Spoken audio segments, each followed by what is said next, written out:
For November the 8th. This is would be our closed session. Could we have a motion to approve the agenda, please? Councillor Andrews, second by Councillor Post. All in favor? Any disclosures of director and direct pecuniary interest? Seeing none. Could we have a motion to move into Carolina? Did you want to? I guess I can read this off here. Did you want to read that off? Entirely up to you, Mr. Mayor. Go ahead, Carolina. Okay, so the recommendation for going into the closed meeting is that a closed meeting of council be held pursuant to section 239(2) of the Municipal Act for the purposes of considering the following subject matters. Under 4.1, the closed council minutes for October 25th, 2021. Item 4.2, confidential verbal report from Ed Brennan, CAO, and John Hart, Town Solicitor, regarding Amerlink site alteration application, Amaranth. This is pertaining to litigation or potential litigation, including matters before administrative tribunals affecting the municipality or local board, advice that is subject to solicitor-client privilege, including communications necessary for that purpose, as well as item 4.3, Cache Developments Orangeville, Inc. With respect to a non-decision appeal, related to this item is report INS-2021-061 in correspondence from R. Andrew Bygart, Town Solicitor. This is regarding litigation or potential litigation, including matters before administrative tribunals affecting the municipality or local board, advice that is subject to solicitor-client privilege, including communications necessary for that purpose. Very good. Thank you. So, councillors, could we have a motion to move into close, please? Councillor Peters, seconded by Councillor Sherwood. All in favor? Yes. Very good. All right, so we're going to jump on to the other link here. Is that correct, Carolina? That's right, Mr. Mayor. All right. We will leave this one. We'll see you on the other link. Thank you.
I want to call this meeting back to order.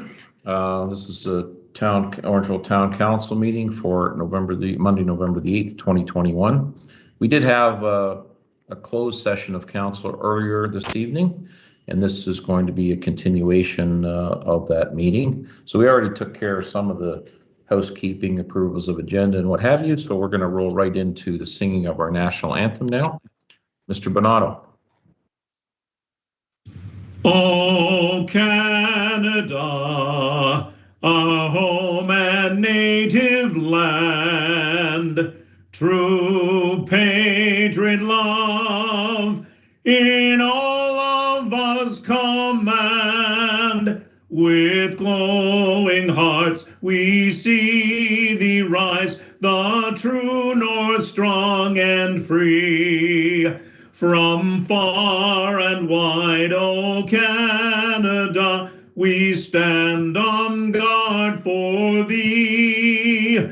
God keep our land glorious and free.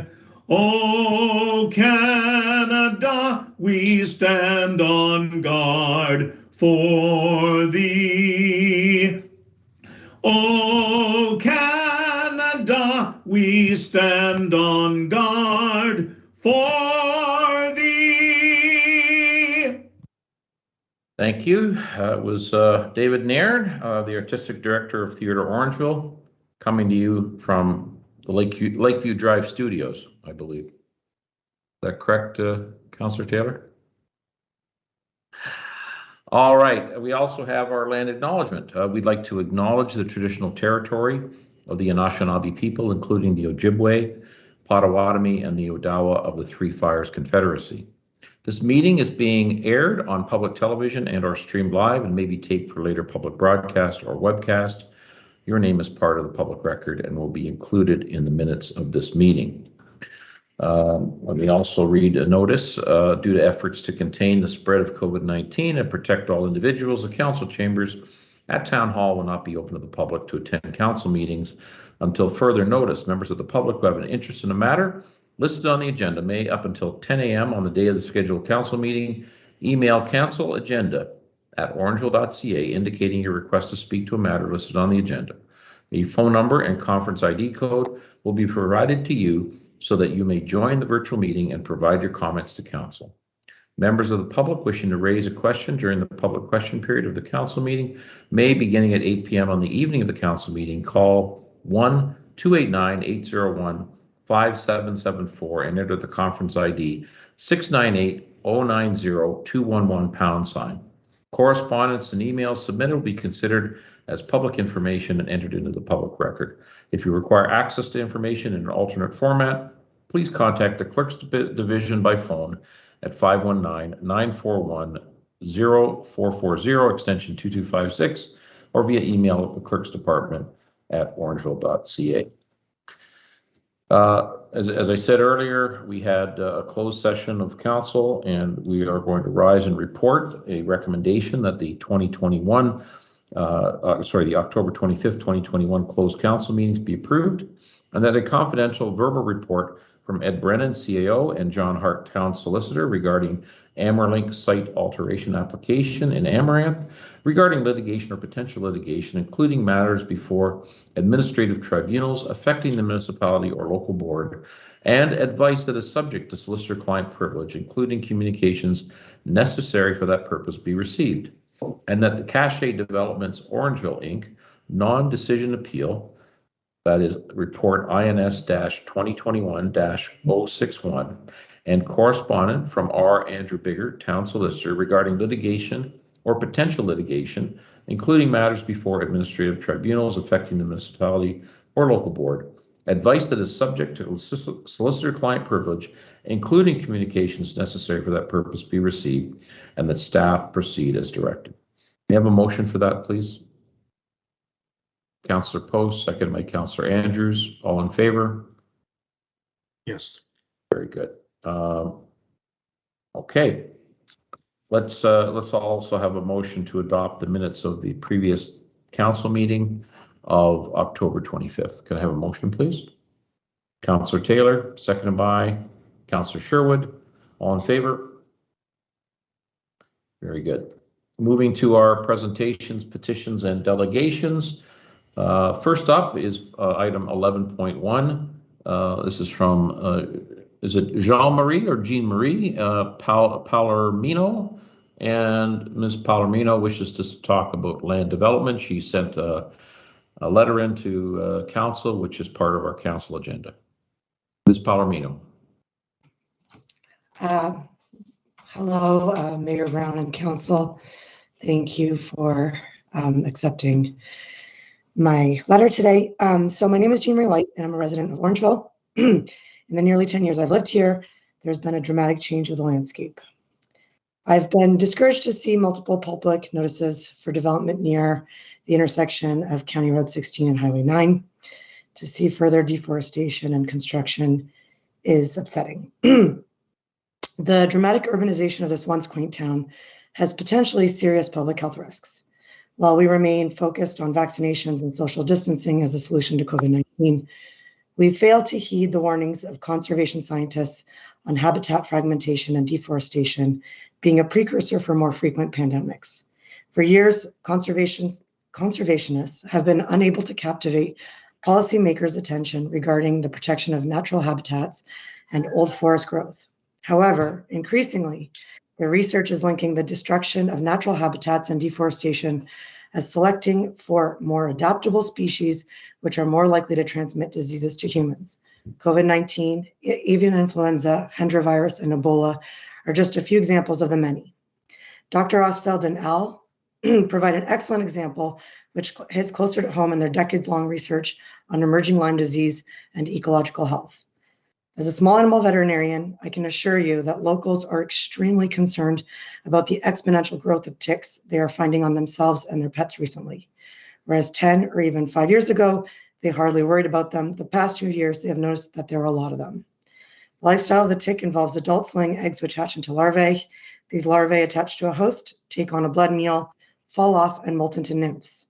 The nymphs, attached to a host, receive a blood meal, fall off, and molt into adults. There are many diseases transmitted by ticks. Lyme disease is caused by a bacterium called Borrelia burgdorferi, which is transmitted by Ixodes ticks during a blood meal. Nymphs, which are the size of the tip of a ballpoint pen, are the most likely stage to infect a host with Lyme disease. Misdiagnosed in humans, Lyme disease can cause serious cardiac and neurologic issues. Dr. Ostfeld and his team have been studying the effects of deforestation and loss of biodiversity on the increase in prevalence in Lyme disease in upstate New York. To summarize their research for the purpose of maintaining your interest, they have found that some species are very good at transferring Lyme disease and poor at grooming off ticks, while others hardly transfer Lyme and are great at grooming off ticks. For example, 50% of the larval ticks that feed on mice will feed successfully, fall off, and be able to molt into nymphs. In contrast, Virginia possums kill off 97% of the larval ticks that attach them, and thus only 3% will feed and molt into nymphs successfully. In addition, over 90% of the larval ticks that feed on mice pick up Lyme and are able to transmit it to their host, while only 3% of larvae feeding on opossums pick up Lyme bacterium. In multiple studies globally, medium-sized and larger mammals like opossums tend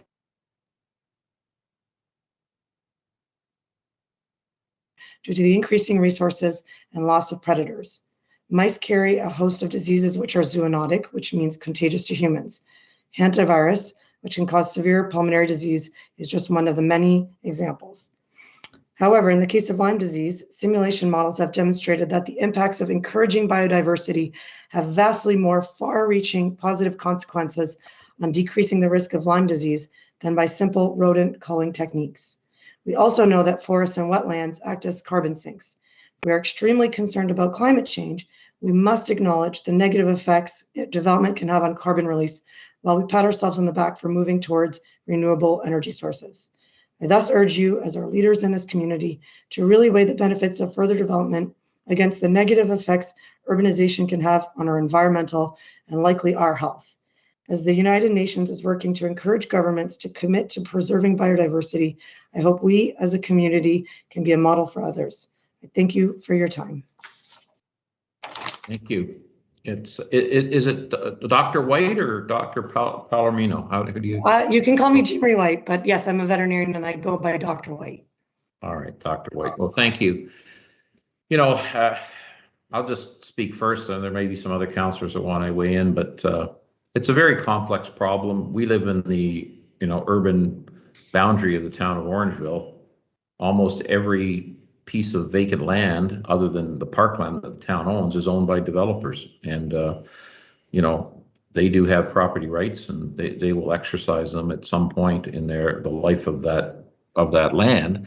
Our planning department tries to mitigate that. There's things like the conservation authorities who have jurisdiction over many of the valley lands and the wetlands and the waterways in our municipality.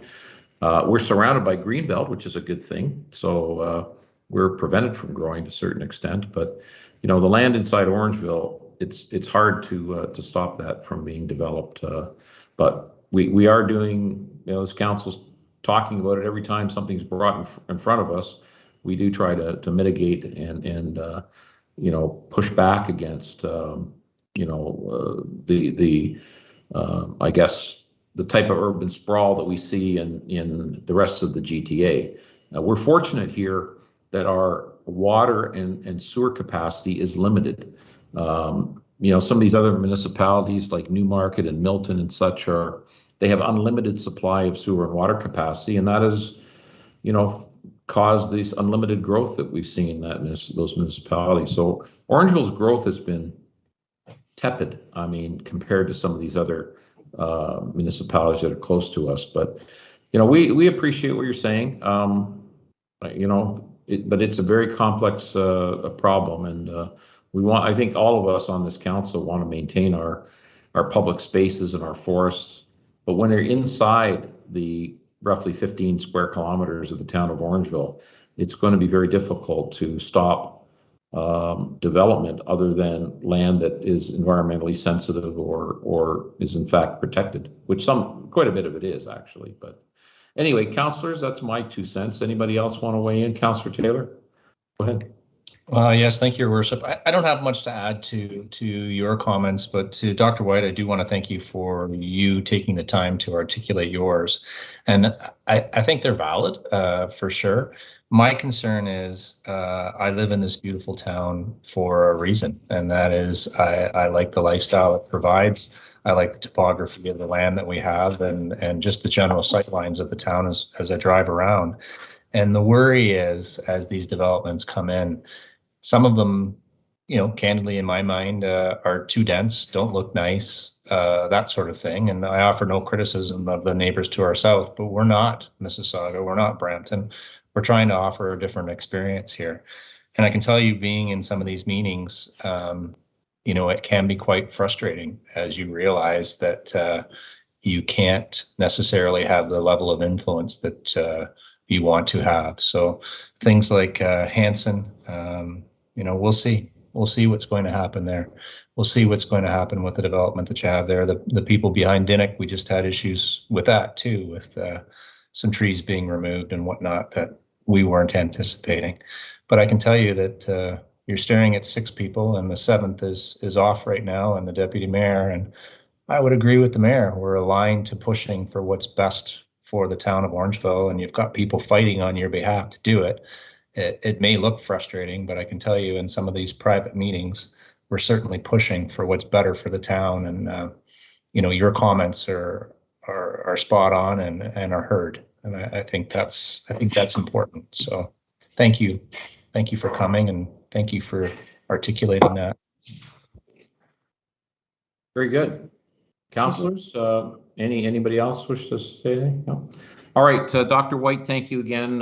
We have received your letter, and thank you for taking the time, and that you put a lot of thought into it, and we appreciate it. So thank you. Thank you very much. All the best. Yeah. Thank you. Okay, we're going to move on to item 11.2 now. This is the tourism branding presentation. Matthew Aubie of Obs and Mug Inc. Mr. Aubie. Good evening. I have a pal here in town named Mike Aubrey, and we call him Obs as well. So You're not the only OBS in Orangeville right now. Well, you're not in Orangeville, but I mean, we have another OBS around here. Anyway, welcome.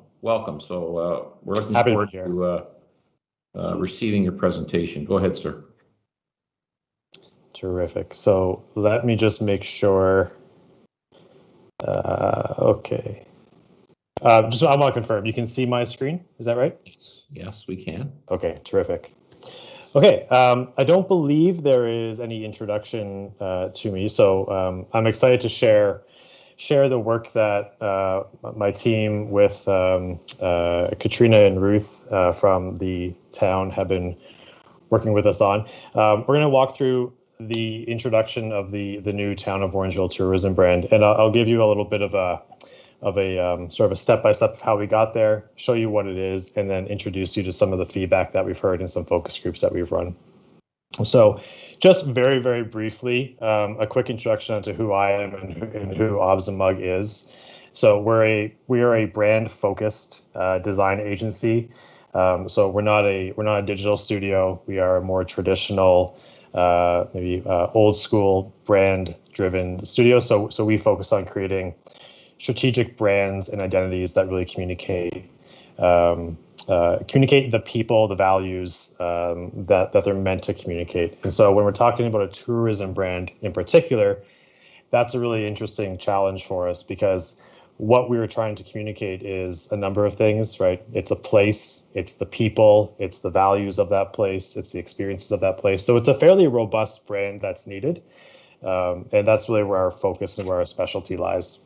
Myself, I'm the creative director of the team, so everything you're seeing today came through me at one point, and I gave it the thumbs up from our side, and I've been very involved in sort of every aspect of the project.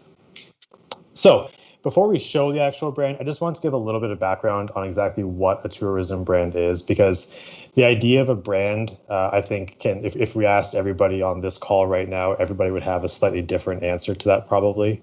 So for the context of a tourism brand in particular, there's really three responsibilities that we want to ensure for Orangeville in particular this brand has.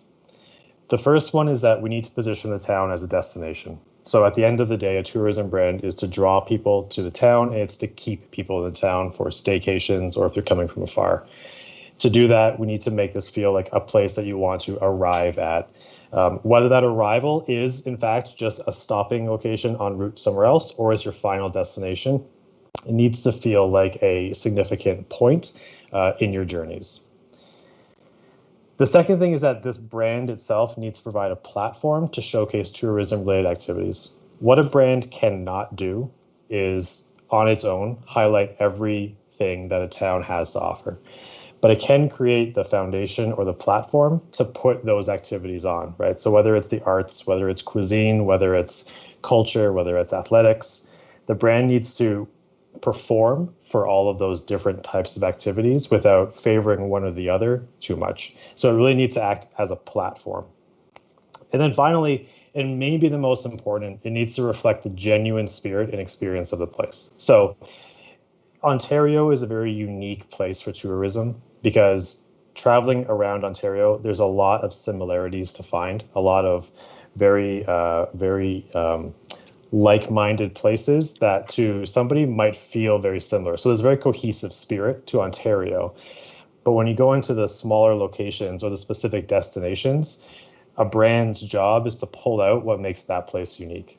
So when you arrive in Orangeville, we want to make sure that the brand didn't pull a bait and switch and you show up and it's somewhere that you completely unexpected because the brand, made it feel like some other place or tried to give you the appearance that's not meant to be what Orangeville is. So it needs to be genuine. It needs to be true to what the place is all about.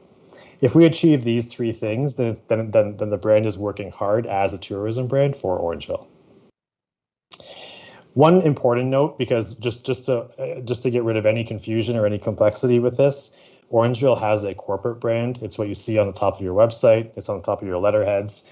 This is not replacing that. This is a tourism marketing brand that's used to speak specifically about tourism experiences in Orangeville and nothing else. So this is in addition to the existing corporate brand.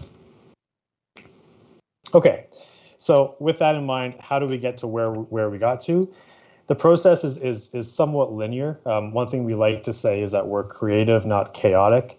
And the way that we do that is by having a very clear process in place.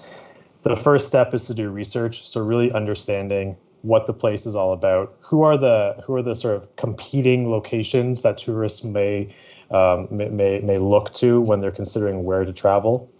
Understanding what the existing brand is, and really just getting a good picture of what the challenge, what the problem that we're solving actually is. The second one is about getting input. So once we have that baseline understanding, we need to hear from the people that know the town the most. One really important aspect of building a brand is that we're the brand builders, so we know how to do that. There are people who are steeped in knowledge about what Orangeville really is. Those are the people that live here. Those are the people that visit here. So we reach out and we hear from them what makes Orangeville in its essence. And so that's where the input comes in.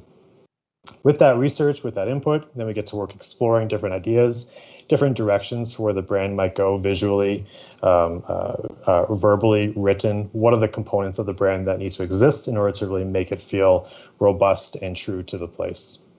Once we have some ideas in place, we put those back out to those that know the place the best, and we get their feedback. We begin revisions, and then once there's a very strong sense of the direction, that's when we execute the idea and we put together the final assets, the brand guidelines, and essentially build it in such a way that we can pass it off to Orangeville, to the team at Orangeville, and they can run with it without further cost or assistance from external firms or agencies, but building it in such a way where it's user-friendly to really showcase the place while staying on brand. So one sort of insight into all of that, when we're talking about the research phase, to give you an example of what I mean by looking at competing places, we look at places near and far. So places like Stratford, Vaughan, Kingston, Hamilton, but also we're looking at what's happening, in Europe, in Oslo or in Paris or Helsinki, this sort of small little area in Australia, Derwent Valley. What we're trying to understand is not necessarily what do we do in Orangeville to make you different than who's around. What we try to look at when we're looking at all these different place brands is what's resonating with people today. That's one really important aspect that's going to come up quite a bit when you see the brand here, is that what we're doing here is talking to people. So there's a lot of illusion around what a brand can do. There's nothing secret to it. At the end of the day, we're putting pictures and graphics and words on a page and trying to communicate with another human being about why this place is somewhere that they might want to come and visit. And so when you look around at these few examples, you start to get a sense that there's this trend right now of caring about color, caring about personality, and really understanding what's resonating and what's not resonating with the tourism public. Okay, so getting into the brand itself, where we start when we're actually crafting the very specific brand is we develop brand principles.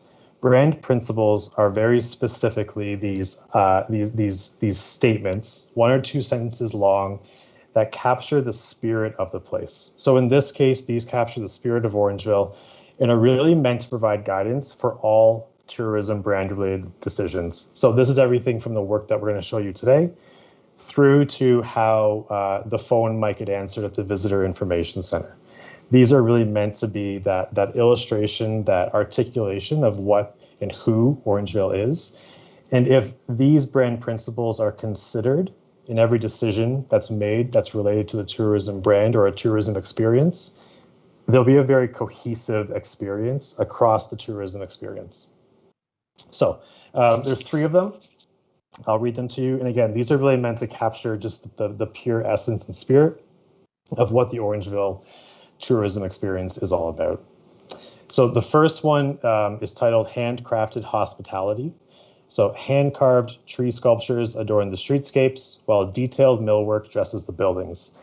Delicious dishes are carefully prepared by local restaurateurs as powerful performances are given by artists of every kind. In Orangeville, each experience is crafted and infused with the welcoming spirit of those who call this town home.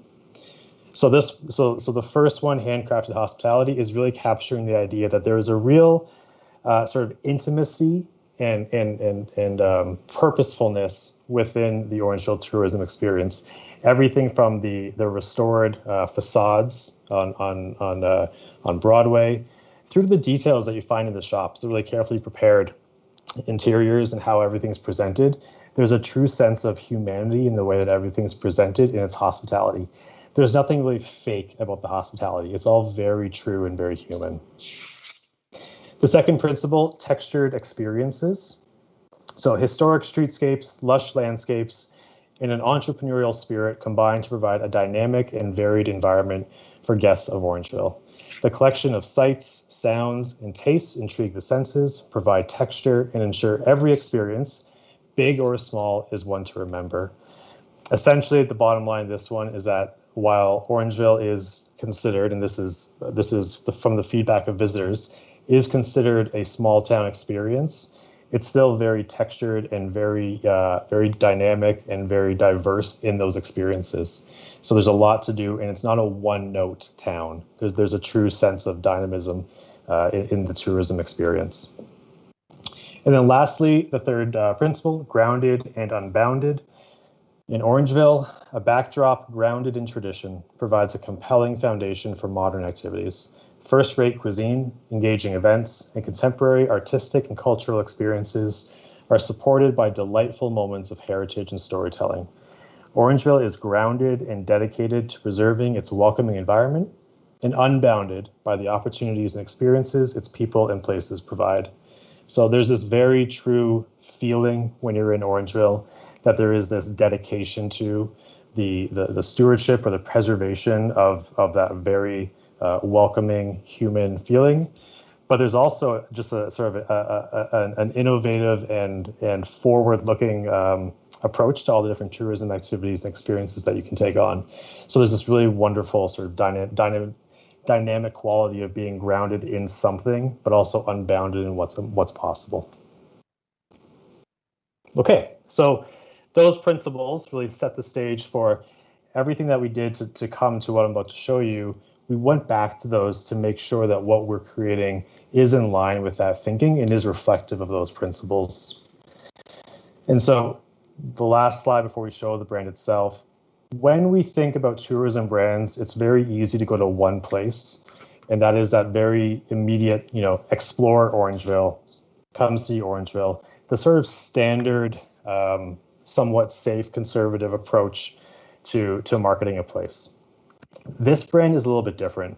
What we wanted to do based on the feedback that we heard about who and what Orangeville is it's really all about the people. It's about this sense of connection and intimacy that you have with the town and with the town's people and the entrepreneurs when you're here. And so it's like we say here, this is a tourism brand that's built to be a conversation more than an identity.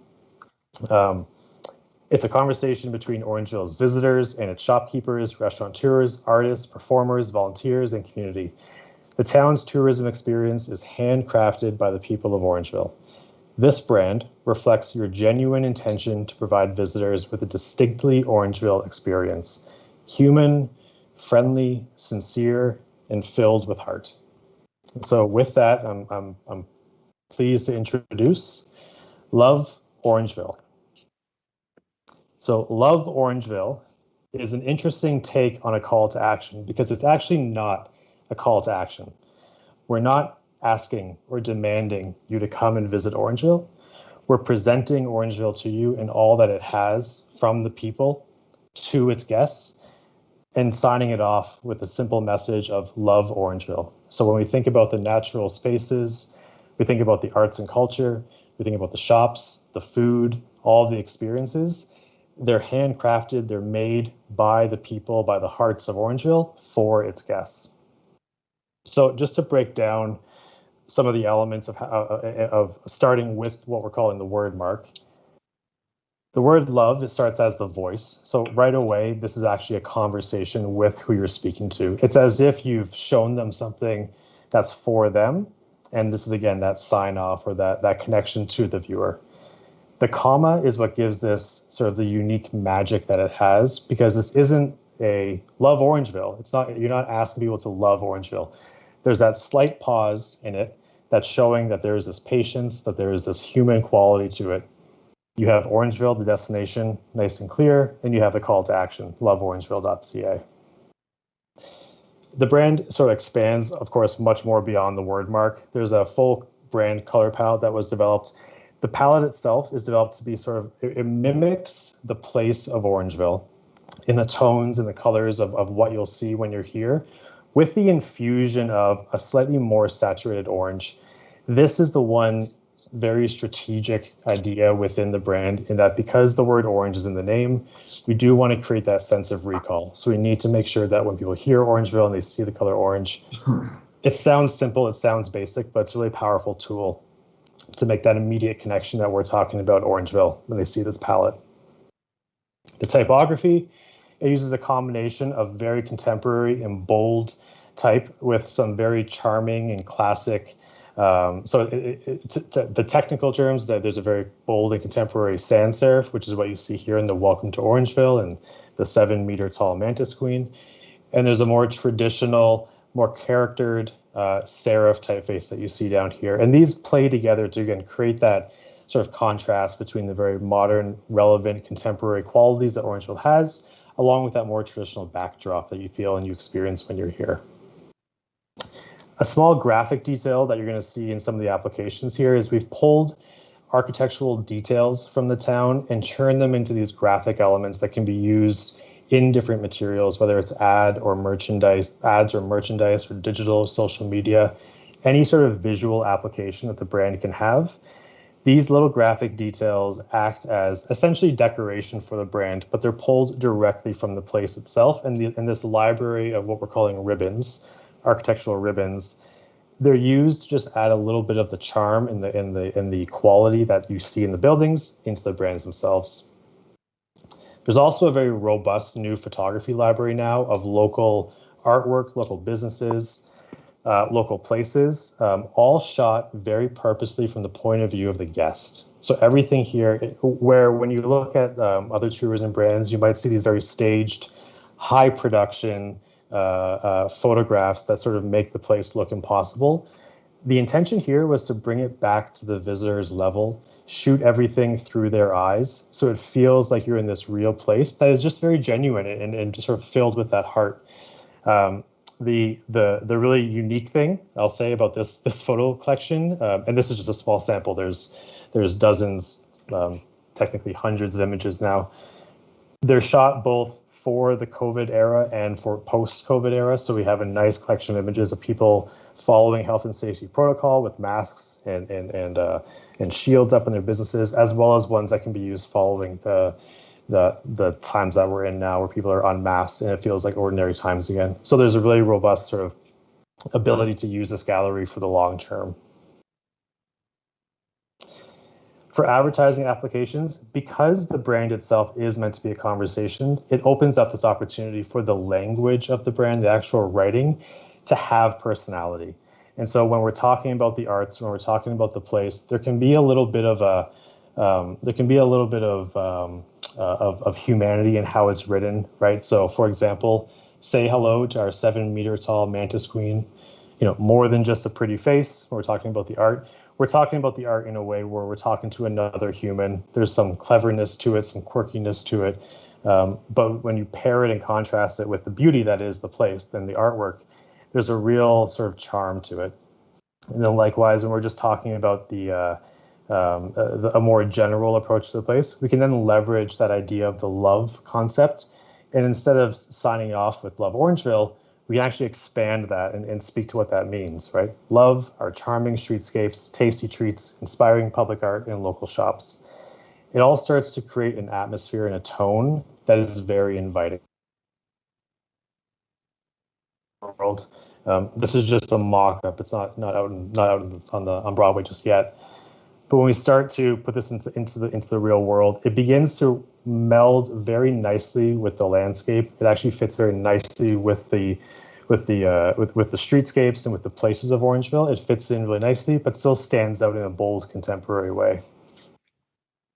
The whole brand is built to be used digitally. So from the photographic library to just using pure graphic approaches to combining them to creating both photographic and graphic pieces. It's a very robust brand that has a lot of different ways to use it, so that when you are using a medium like social media that is fairly common and you need to be moving products pretty quickly, it doesn't grow stale. It never grows static. It's always diverse. It's always interesting because it has that range of visuals and that range of ability to demonstrate. And then once you branch out, and these again are just concepts, once it branches out further into potentially merchandise or physical goods, we can play with the language, right? You can use copywriting on tote bags, the graphic elements on coffee sleeves. Everything starts to meld and fit very nicely together without feeling overly complex or overcomplicated. There's still a simplicity to this that's true to Orangeville as well. Again, once we show it in environmental applications like street banners or signage, there's just a very easy presentation where you essentially show the viewers something incredible about Orangeville, right? Whether it's this fantastic shot of nature's unity or the Mantis Queen. And then you literally are signing it "Love Orangeville" to whoever is looking at it. This is all going to be introduced on a website that's launching in early 2022. So the brand will have its own, I guess you call it microsite within the existing Orangeville website. That's coming shortly. And then just what we've heard from this. So we took this brand, we put it back in front of some focus groups that we got some early input from, who either had some knowledge of Orangeville or those, as well as those who had no knowledge of Orangeville. And just give you a snippet of what we've heard. This is from somebody who was unfamiliar with Orangeville. It invokes a warm, loving image that is very welcoming. It seems like the town is trying to welcome you in. From somebody who was familiar with Orangeville, it communicates a collective welcoming sentiment from the residents of Orangeville to come and see what the town has to offer. From another person who was familiar with the town, yes, and this question was, has this brand changed your perception of Orangeville? So yes, this changed my perception of Orangeville. There seems to be more to do there than I realized. Makes me more interested in exploring the town. And so with that, that is Love Orangeville, the new tourism brand as we're introducing it. And so I'll open it up for discussion now. Well, Matthew, I love a good sales pitch. You know, the best sales pitches are delivered by people who are knowledgeable and passionate in their delivery. And I've seen a million of them. And you did an awesome job there. And you kind of had me at hello because I bought this hook, line, and sinker. So good for you. I'm happy to hear from other councillors. Councillor Andrews. Thank you very much, Your Worship. And Mr. Oppie, I'd like to thank you. I echo the Mayor's comments.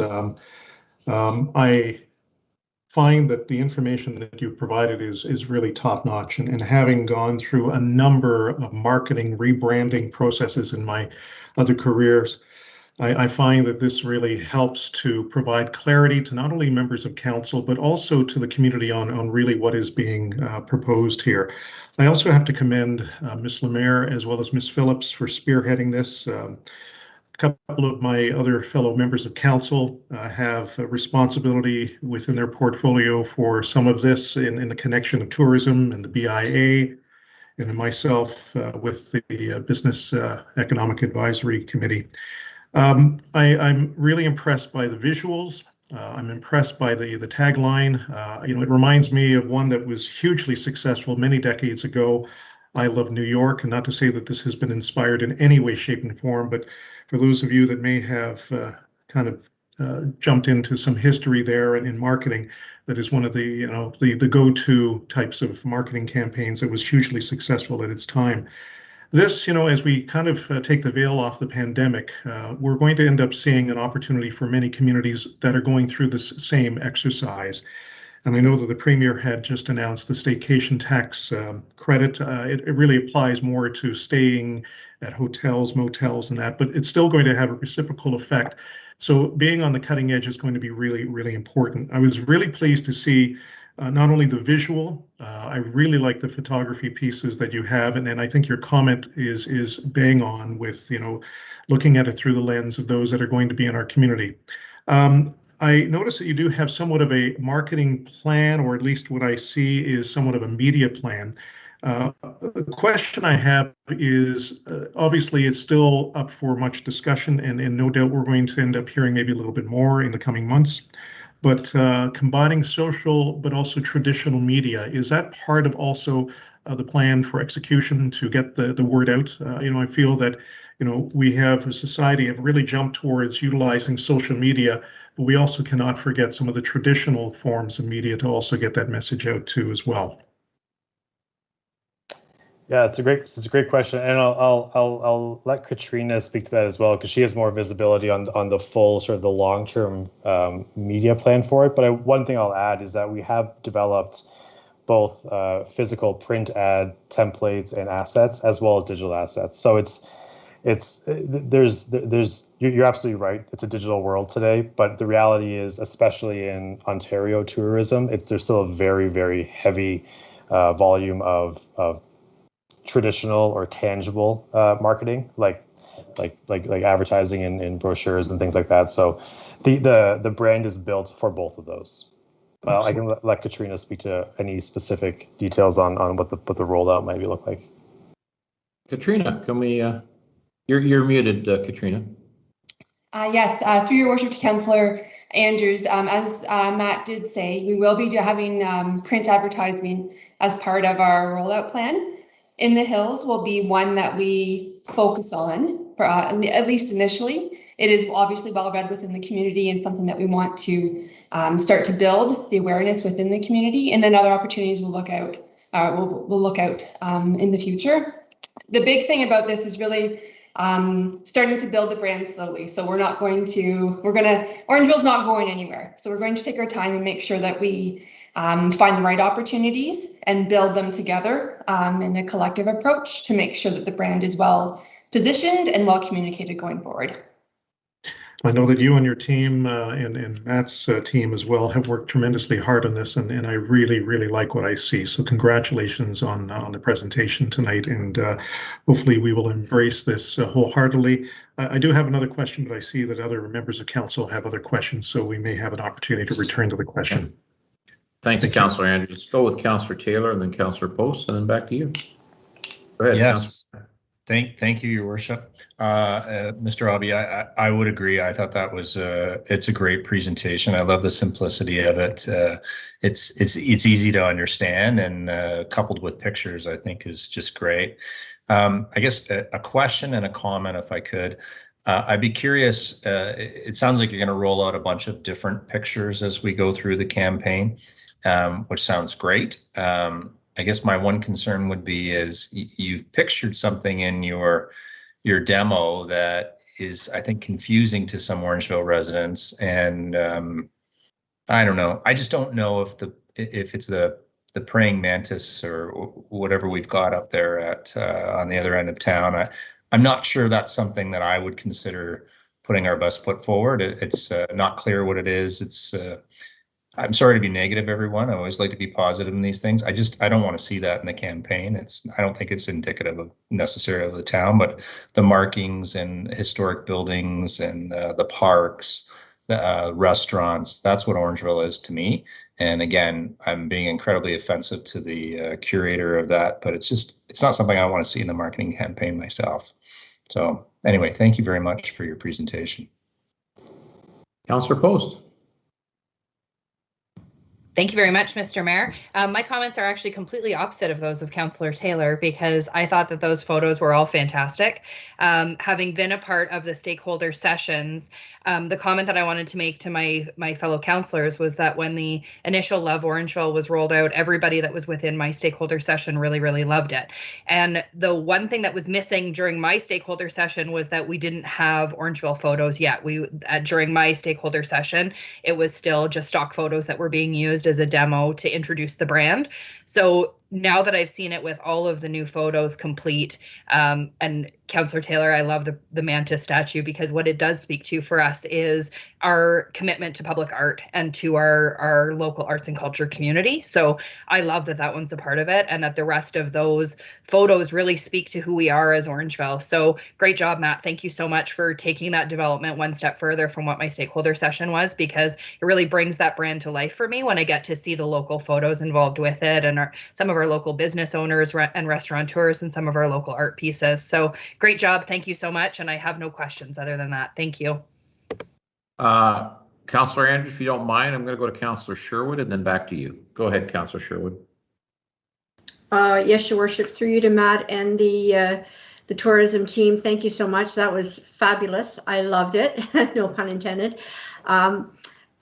Getting back to what photos to use and stuff, I'm leaning more towards having some more heritage type of photographs. And one of the things I do notice that was used a few times was the train conductor. That to me, I know that's all part of our history, and I appreciate that. But with our current rail situation coming to an end the end of December, I'm thinking that maybe not be the focus of photography. Maybe use our founder, Orange Lawrence statue, or one of our multiple other sculptures throughout town that represent anything of significant heritage. But again, thank you very much. Thank you, Councillor Sherwood. Councillor Andrews again. Well, thank you again, Your Worship. And this is just a follow-up to some of the comments on the photos. I know that we also have a great sports history too as well. And I know that, for some that may not necessarily have a tourism connection, but in reality it does. So that may be just a suggestion for those that, are responsible for some of the photo collection.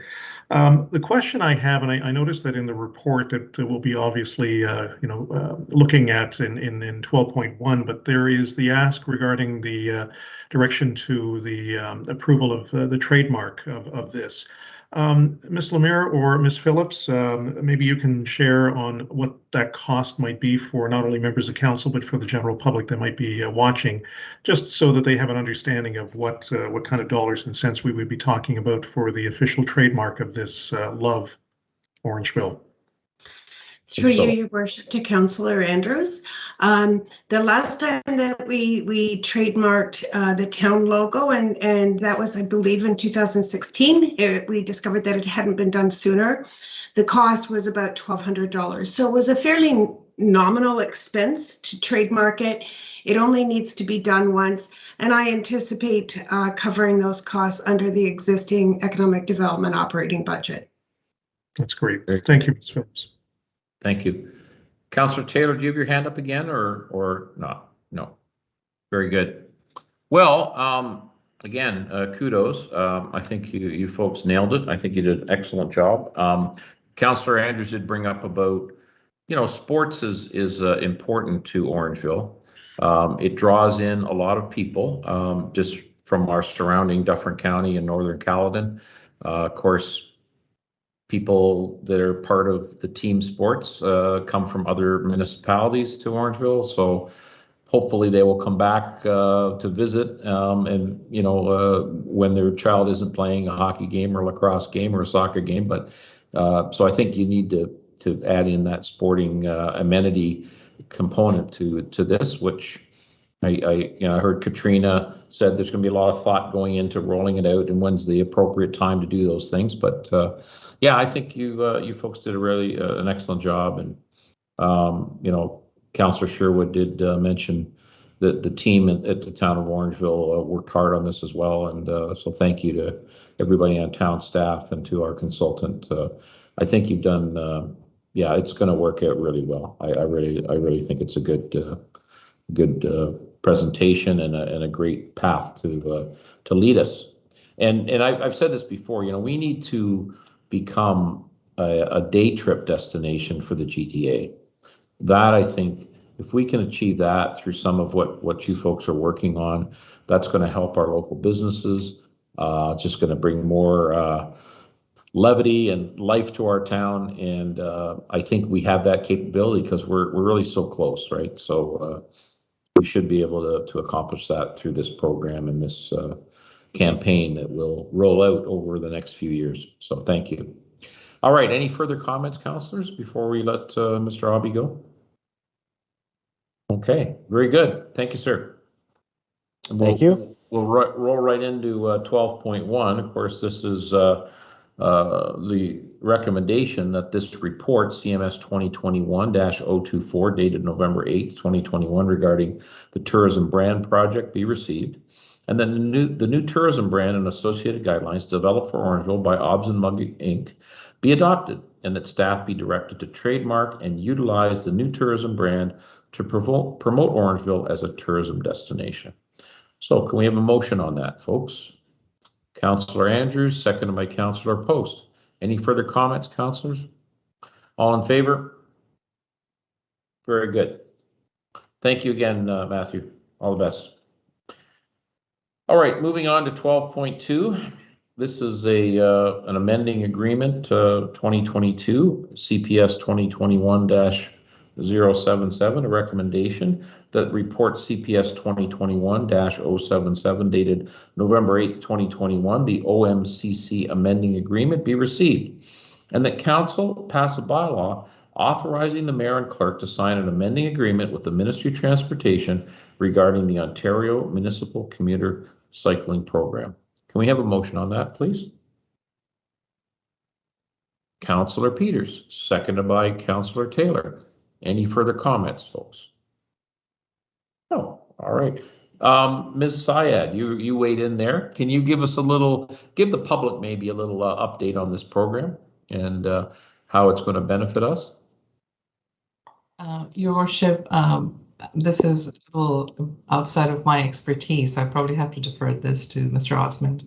Okay, Mr. Osmond. Yes, maybe you can give the public a little update on this program before we vote, sir. Thank you, Your Worship. This program started a couple of years ago, and we had funding for, matter of fact, there was a couple of good partnerships. We involved back in the day, it was Sustainable Orangeville, well, it's in Orangeville now. But we did a project that would be developing cycle trails throughout the community, particularly on the roadways, share the road, and you see the sharrows and so on throughout the community. And another phase was to help develop trail systems that would be multi-use trails for cycling and for walkers and hikers, and they can go on a trail system. And as you know, this past summer we finished the phase 1 of the Veterans Way. Well, part of that phase, the second phase of that would be to actually do a connection from the trail that's done now to Blind Line and across Blind Line down through the community. Part of that funding is there to help to fund that, and we're delayed because of we had needed approvals from CBC to cross a wetland area, and that created a delay, and that's why we're amending the agreement. But we also includes putting a very well-designed crossing at Blind Line and Broadway. And that crossing would be very, highlights the cycling piece and the signage and so on. And that funding that remains is roughly $120,000 is geared towards or committed for the walkway as well as the signage going on the street and on the pavement itself. Very good, sir. Thank you. All right, we have a motion on the floor. All in favor? Very good. Thank you. Moving on to 12.3, this is a signed variance application from Sheldon Creek Homes, CPS 2021-078. The recommendation is that the report CPS CL 2021-078 regarding signed variance application for 690 Towns be received, and that the council grant a variance to the sign bylaw to permit 3 land development ground signs measuring 3.65 meters by 2.48 meters and 2 signs at 2.74 meters by 1.45 meters for an aggregate sign face area of 16.82 meters squared at 670 and 690 Broadway, and that the sign variance be conditional upon the applicant obtaining a sign permit. Can we have a motion on this, please? Okay. To get it under discussion. Councillor Andrews, seconded by Councillor Taylor. Councillor Peters, you had your hand up first, and then Taylor, and then Sherwood. Go ahead. Thanks, Mr. Mayor.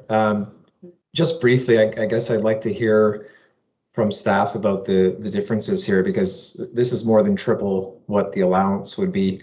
I'm not saying our sign bylaw is precisely the number it should be necessarily, but this seems like a very large deviance from those values. And while I understand the marketing impacts of the townhomes in that area, I really don't think they're going to have any trouble selling. And so I'm just hesitant to put giant signs that exceed the bylaw right at the entrance to town on the west end. So. Okay, thank you, Councillor Peters. Councillor Taylor, and then Councillor Sherwood. Thank you, Your Worship.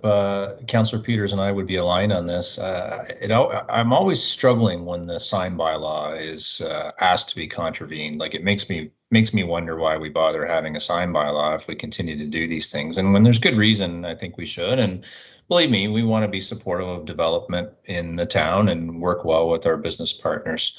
I guess, to be determined on what we do as a group. But I would ask council to consider, if we do allow this to go through, and I do understand what the developer is saying, it would be difficult to see the signs. However, they're in contravention. But if we do approve this, can we at least put a time limit on it? So because of what Councillor Peters is saying, they're not going to take long to sell out. So, if there was 30 days prior and 30 days after the date they go live, something like that. I don't know if that makes sense. I'm making it up, but I don't want to see these things there for 6 months or a year or something silly, sitting out there in the field waiting for the development to happen. They should be taken down after a period of time that's deemed acceptable. So thank you. Right. Yeah, Councillor Sherwood. Yes, Your Worship. I too have a real big problem with this being more than 3 times the size. It blows my mind that they feel the need for a sign to be over 12 feet tall. I won't be supporting it because I just think that this is just far too much. I really like the idea that Councillor Taylor's put forward about getting the signs down. I've seen developments throughout town where they say sold out on them and those signs are still sitting up there. And you know what? They're an eyesore after, okay, they're sold out. I don't think there's going to have any problem selling these properties, but to have a sign 12 feet by 8, I just don't see the need. Maybe staff can correct me if I'm wrong. I'm trying to visualize the placement here. There won't be any visual impediment between County Road 109 and Riddell Road, where they plan on placing these signs. What do you mean by impediment? Do you mean Well, I want to make sure, like sight lines, that they're not going to have any problems. So for example, say I'm heading up, say I'm heading north on Riddell Road, and I want to make a right-hand turn onto, yeah, I guess by the place.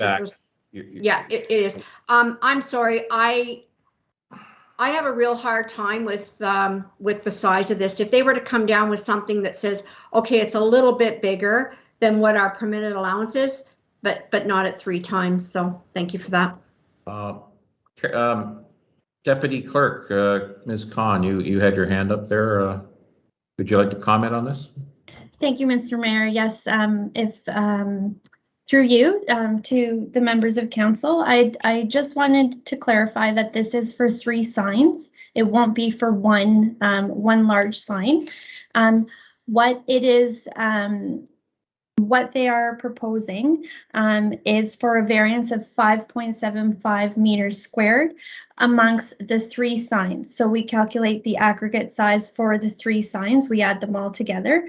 They are allowed to have an aggregate sign area of 11.07 meters squared, according to the size of land that they have, which is 1.107 hectares. So they do have, they are allowed per our current sign bylaw for an aggregate area of 11.07 meters squared.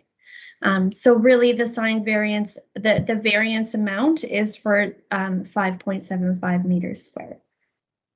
Additional, you're saying? Additional to what they're allowed. So the actual difference, that is what they're asking for, is 5.75 meters squared. Right. Okay.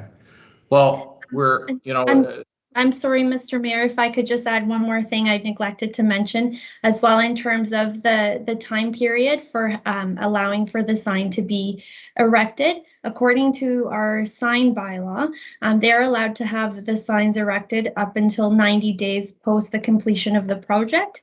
However, if that is something that upon consideration of this, you would like to amend, then that would need to be rolled into the motion. Yeah, I think what Councillor Taylor said is correct. Once the project is sold out, it seems that, and we do have cases. In fact, it's one of the things that I've been meaning to bring up to bylaw for some time. You know, we've got real estate signs in front of the Shoppers Drug Mart Plaza, for instance, at Sea Line and Broadway, that have been there for years, and they do not have permits, and they've just been left to languish. There's another one down by Angel's Diner that's dilapidated and been sitting there for years, literally. So, you know, we need to have a tighter timeline and enforcement of that timeline. And I 100% agree with, I think everybody's nodding their head here on council that, but as somebody who was in the sign business for over 30 years, I can tell you that these signs, when they get installed, they're going to look like a pimple on an elephant's behind. They are not large signs for a highway location. A typical billboard that is set back like this is, you know, 10 foot by 20 foot, 200 square feet, a typical billboard. This is less than half the size of that. And the one in the corner there is set so far back from the road that it's going to look small, guaranteed. And the other one, it says 3 signs, but in fact, it's one V-shaped sign at the entranceway, right? That's one sign, it's V-shaped. And although you have to calculate the square footage for both sides of the sign. So, you know, I have no problem with this, actually, other than the timeline situation. So I would vote in favor of this as long as, you know, we can come up with some sort of a timeline to remove the signs in a reasonable amount of time post. You know, when you say completion of the project, Carolina, that's 2-3 years from now. So once the signs have been, you know, I guess their useful life is over after the project is sold out. Why are they there for 3 years? I mean, it's, and you know, the location at 17 Center Street, which is the same developer here, the sign's been up for maybe 4 years now, 3 years, I don't know, 3 years for sure. And in fact, there was a Facebook post a few days ago where people were complaining about the fact that the price of those properties has gone up dramatically since the sign went up. Well, that's what's happened in the last 3 years to real estate in Orangeville. It's gone up dramatically, and there's no need for that to be there at all. Yeah. Sea Line and Alder has been there for. Oh yeah. You're talking about the one that has Jerry Snell's picture on it, Todd. Is that right? Yeah. Anyway, we need to do a little bit better job, you know, cleaning these things. So, what do we want to recommend here? I'll let Councillor Sherwood and then Councillor Peters, and then we'll talk about timelines, I guess. Councillor Sherwood, go ahead. Councillor Peters was ahead of me. Go ahead, Councillor Peters. Councillor Peters. Sure, thanks, Councillor Sherwood. I just wanted to thank the Deputy Clerk for the correction. I misread the 5.75 as the allowance, which meant the 16 would have been triple. Regardless, I still think, you know, we should be following the bylaw that was created, and some homework, you know, went into it. Going down to 2 signs from 3 at the same size would still accomplish that. But I also like the idea of having them, you know, taken down. I think that's an amendment to that bylaw that needs to happen, and maybe this is the first project that sees that change. Thank you, Councillor Peters. Councillor Sherwood. Yes, I'm wondering if we could actually put something right in the recommendation that as soon as the development is sold out, that those signs come down. And I'm wondering, can staff direct me on how we can proceed forward with current developments that are sold out, that those signs are still up? What process do we have to make? Obviously, it's not at this, we have to bring it back as a motion to deal with it under, what I'm trying to say is we sit here and say, yes, we have to look at it. How do we proceed forward to looking at it? Madam Clerk, do you have any suggestions, or Deputy Clerk, I should say? Through you, Mr. Mayor, certainly we can, what I could recommend at this stage with respect to this particular application is that we put a condition on the approval of this variance, focused on the removal of the signs upon the selling of the phases for the development. So that could be with respect to this application specifically. And with regard to amending the sign bylaw to look at what is permitted in terms of the timeline, that is feedback that we can certainly take back and incorporate into the amendments that would be proposed as part of the bylaw review work plan at the time that we look at that sign bylaw. Could I ask Mr. Ward to weigh in here? Mr. Ward, could you tell us about the site plan approval process? And, you know, do you have a timeline in that agreement to complete the project? Certainly, through your worship and through you, I believe it's 2 years following issuance of building permit that they have to complete the project. With respect to the timelines for this application, they are in the advanced stages. They're still refining some details of the landscape plan. Council may recall there was some discussion about that and some concern of residents about tree removal and what is being replaced there. So we are still sorting out those details and hope to get that finalized very soon. Yeah, it's going to be difficult, councillors, because, you know, I know that sometimes developers will withhold the sale of some of the units just because they want to retain them for themselves. They change their mind. They decide to then sell the inventory.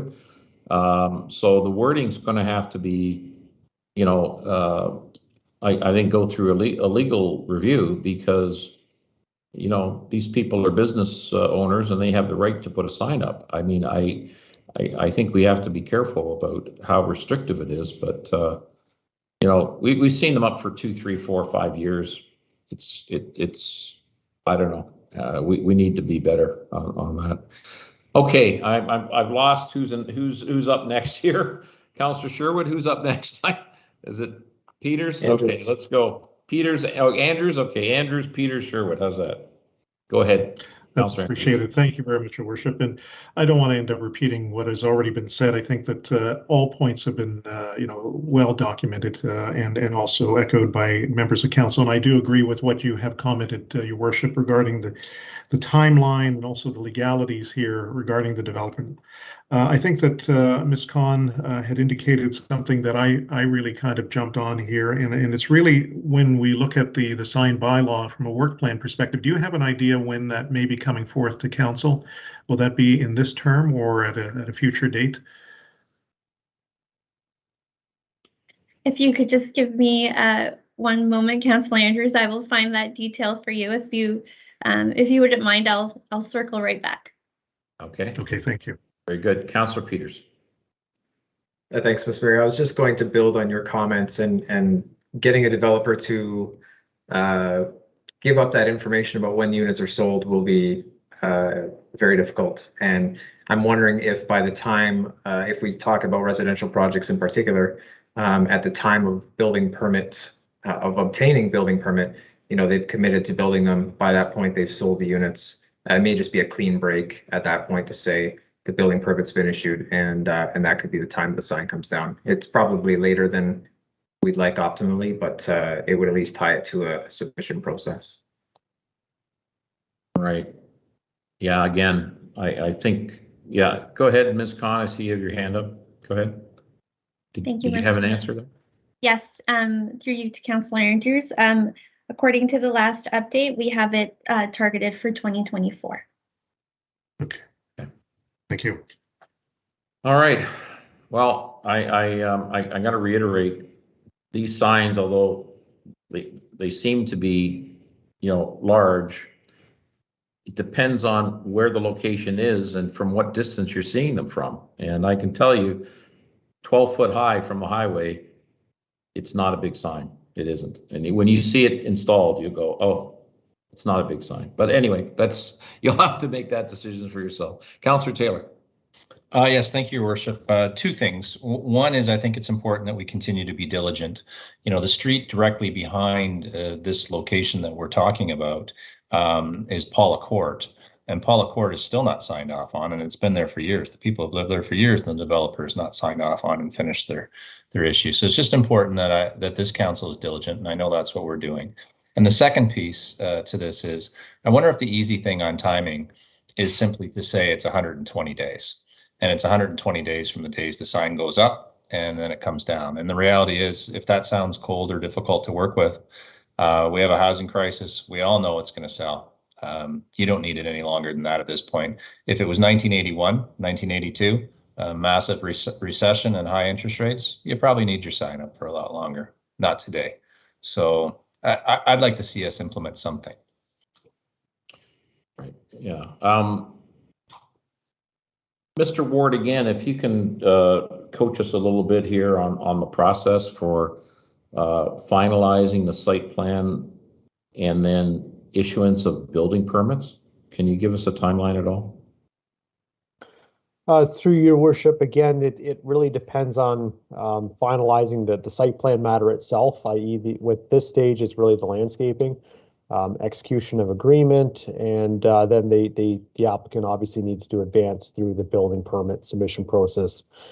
That could be a bit of time yet, just given the technical extent of review, and following which construction would advance. And obviously there's seasonal aspects to be considered with that, not only completing the site itself, but construction of buildings. The site plan agreement, again, it contains a provision obligating the developer to complete construction within 2 years from the building permit issuance, but that's all that's stipulated for timelines in the agreement. I'm not certain if that's assistance for answering that question or not, but. Yeah, I think it is, but if you look at the sign design, you see another project coming soon. So these people are looking to pre-market this. They're looking to drive people to their websites, so potential buyers look at the floor plans and learn about Orangeville and all the kind of things that real estate developers do in the pre-marketing stage. I'm wondering if this should be a 1-year permit, and then they have to come back to us to extend it at that point, and not because this could be 6 months before a building permit's issued or longer. But I so I don't know what you think about that, folks, but 1 year goes by pretty quickly. And, if we just limit it to 1 year, then if they want to come back and apply again, we can then determine whether we want to extend or not, depending on where we see fit. Any support for that, folks? I see one head nodding. Councillor Taylor? Yes, Your Worship. It feels a bit long, and again, I think we and I are on the same page here. It's just where can we meet? But I just think it'd be nice to have it short. They're gonna sell these things like hotcakes. Right, so, but you understand there is a pre-marketing kind of there base, is. Right? Reality is, in this market, pre-marketing could be 30 days. You slam it out there and say coming soon. It's affordable housing at $900,000, and people come running, right? And I'm tongue in cheek as I say that, but that's how it's going to go down. Right, but again, the developer has rights to put a sign up right now, right? I mean, they can put a sign. They don't have to come to council. Well, they've asked for. If that's the case, they've asked for an extension. We're saying we're willing to work with you. Help us with some timelines. So if you don't want to work with us, then they come back. Put your sign up back with a smaller with the signs to fit within the bylaw. They don't have to come to us. Right? That's right. That's what I'm saying. Yeah. Well, but on this site being so large, it's kind of I know. So you want us to work with you, then we'll work with you as well. But I mean, you've got to give us something if we're going to give you something. Okay, so what we're voting on tonight is this. Does somebody want to attempt an amendment to this? I'll try. That is, we'll approve the larger signs provided they are up for a maximum of 120 days. Okay, anybody want to second that? Councillor Post. Okay. Any further comments before we vote on that amendment? All right. Councillor Sherwood, did you want to make a comment?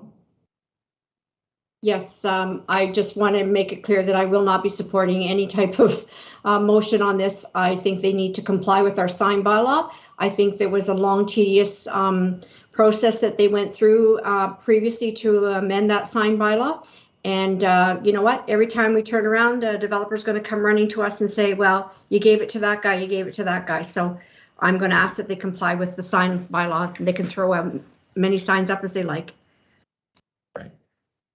Okay. So we have an amendment on the floor, and that is to allow this, but limit it for 120 days. From what point? From today? From issuance of the building permit to what would you like, Councillor Taylor? I guess I'd prefer that we left that open-ended. So from the time they post the sign, they're on the clock. It's 120 days. So it's up to them. Okay.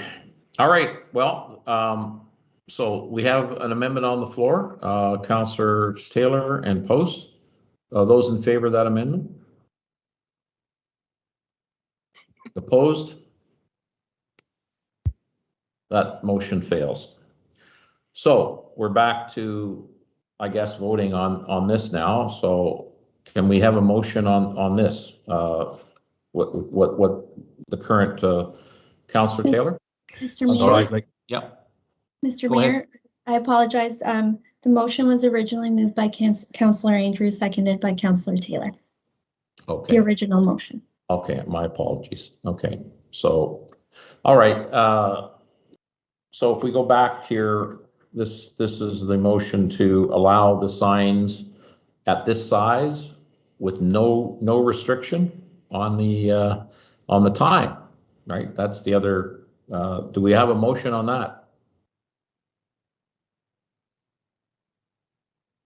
All right, you're gonna have to give us some guidance here, Madam Clerk, because we're getting nowhere here.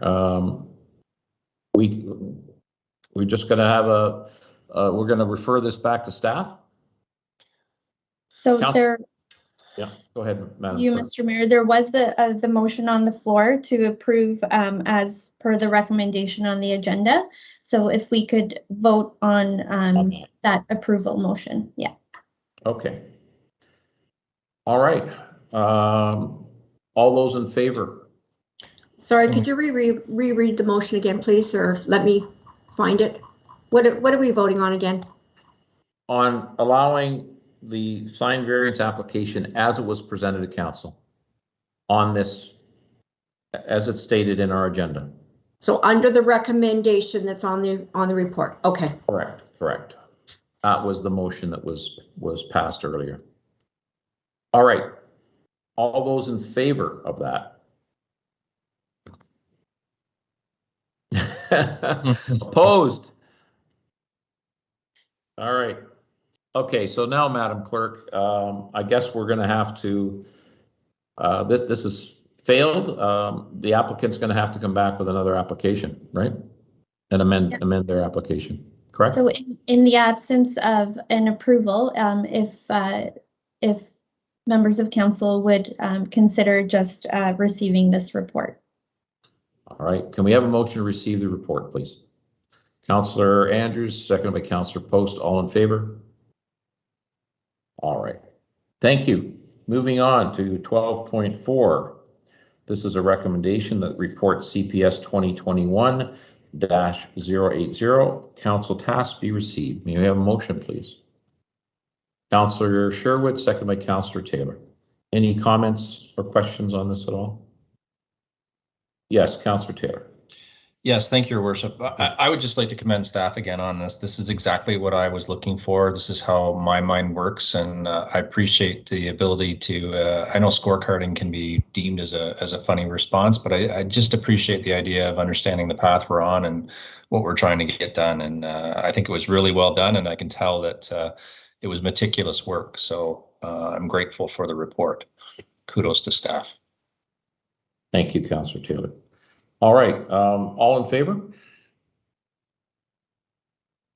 Thank you. Moving on to 12.5, this is 257 Broadway. Demolition on a municipal heritage register property. It is report INS 2021-080. And the recommendation that this report be received and that council not oppose the demolition of a two-story portion of the rear of the existing building on the property. May I have a motion on this, please? Councillor Post, second by Councillor Andrews. Any further questions, councillors? All in favor? Thank you. All right, on to 12.6. This is regarding parking on one side of town streets. This is public consultation results, a recommendation that report INS 2021-059, parking on one side of town streets, public consultation results be received. And that council direct staff to implement the option of restricting parking on local streets to one side of the road only, and that staff be directed to transfer funds from the general capital reserves to cover the cost of purchasing and installing the required regulatory signs, and that staff be directed to update the consolidated traffic bylaw to reflect the approved changes in local street parking as set out in this report. May I have a motion on this, please? Councillor Peters, seconded by Councillor Post. Any comments or questions, councillors? Councillor Sherwood. Yes, Your Worship, through you to Mr. Kostelak or Mr. Lackey, whichever one wants to chirp in on this. Was it ever thought about having alternating on one side of the road? So rather than it just being on one side of the road all the time, to alternate, like in some cities where it'll, like from 1 month to the next, or maybe a couple weeks in, or odd days, even days, that it goes to different sides of the street, so that one side of the street doesn't have the traffic all the time. Was that ever in consideration, Mr. Lackey? Or Mr. Lackey? Mr. Lackey, go ahead, sir.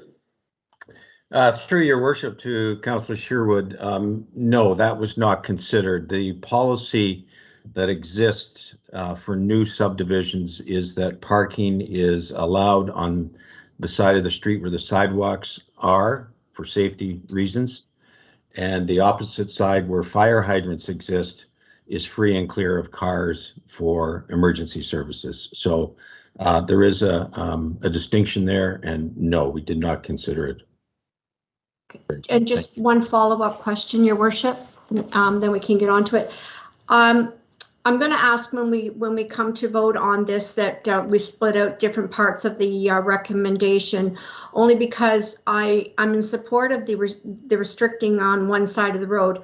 I am, however, not in support of this coming out of our general capital reserve. I can see that this task was something that they say can't happen to 2022, so I'd like that to come to the 2022 budget. So I will not be supporting it coming out of reserves. Thank you, Councillor Sherwood. Councillor Andrews, and then Councillor Taylor. Thank you, Your Worship. I appreciate the amount of detail in this particular report, Mr. Lackey and the team. Again, you've really have done a great amount of work on getting this to council. Where I have some concerns on some of the roads, streets, crescents, where this will be obviously implemented at some point, if it's approved, is really the density of some of the vehicles that exist in some of these subdivisions of our community. And I know that we cannot police that. And this is where I'm having a difficult time trying to figure out how we end up going in the right direction, because I know of some of the concerns that have been brought to my attention by a number of neighbors, not only in my area, but also across this community. You'll have some residents that happen to coincidentally have 5 vehicles. And they utilize, both sides of the road. What will end up happening, as we know, is, by sheer numbers, one side of the road is now going to be completely full, where the other side, as you've been clear in indicating that the side that has the fire hydrant will be free and clear, obviously, for emergency services when need be. So I guess I'm just trying to digest all of this in a way that is acceptable. And I'm just hoping that the implementation goes seamlessly without any repercussions. But I just know that a number of people who have been lucky, maybe by default, where cars and other vehicles have been parked maybe on the other side for a period of time, but there is going to be a number of people who are going to be echoing their concerns that vehicles, I know that we have a policy that exists by law come the wintertime where certain vehicles cannot be parked overnight, but just the complexity is such that some people are going to be complaining. So I just wanted to echo that at this time. Okay, Councillor Taylor. Yes, thank you, Your Worship. Through you to Mr. Lackey. First of all, Mr. Lackey, thank you so much for this report. And 2 questions for you, if I could, sir. One is, in my mind, when we put through the initial report that you shared with us, it wasn't all streets in the town of Orangeville that were being affected by this. And I'm not suggesting it is that way now, but it looks like it's 96% of the streets are going to have parking on one side. Did you change it since we originally saw it to now? Did I grasp that correctly? Through your worship to Councillor Taylor, no, it strictly applies to local roads. There are certain areas that that will not be affected, and I speak of your Broadway, your Mill Street. These are streets that are an exception to this project. But if I may, sir, so it looks like all of the subdivision streets, the residential streets, I thought they weren't all affected before, but now for the most part they are. Like I see Alder and Spencer, for example, aren't necessarily, but Parkview, Burbank, Parkinson, they're that way. Like it's the majority of streets in Orangeville will have parking one side of the street. On the local streets, that is correct. Okay, and thank you very much. And if I may, Your Worship, just one comment for council and for you, Mr. Lackey, as well. I am in favor of this. I think it's a step that we need to take. I'm worried it's not going to solve it all. So I actually did go ahead and I was looking at the Brampton policy for parking. And the Brampton policy for parking actually says things, to the effect of you can't park in one spot for more than 3 hours. They can park for 14 days at a time on a street, not together, but throughout the year. And they have to get special permits to be able to do this. I don't necessarily have the solution here. Mr. Lackey, you're much more knowledgeable than I am in these things. But what we have is a situation, and I think in some ways this will exacerbate it, but we have people parking in the summer in particular for 3-4 weeks at a time and not moving their vehicle. And that's, I guess, within their rights to do so. But when you're a homeowner and you're staring out at the same old truck that doesn't move for 4 months at a time or what have you, I'm exaggerating now, but for a long period of time, it's disconcerting, right? It's annoying and it's causing friction.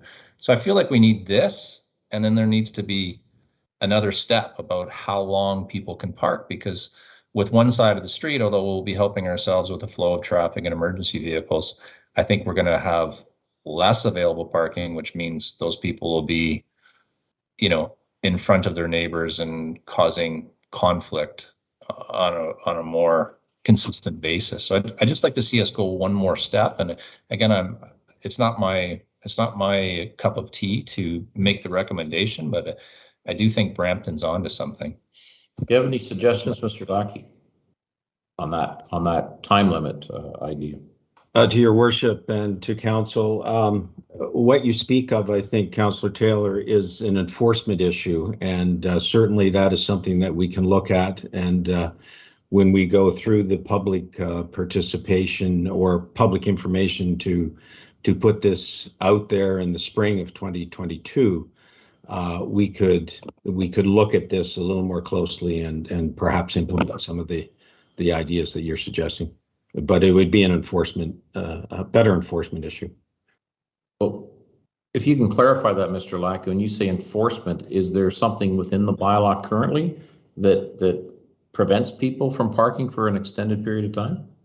It depends on the vehicle. Yes, there is. It depends if it's a derelict vehicle, if it doesn't move. Yes, the bylaw will look at that situation.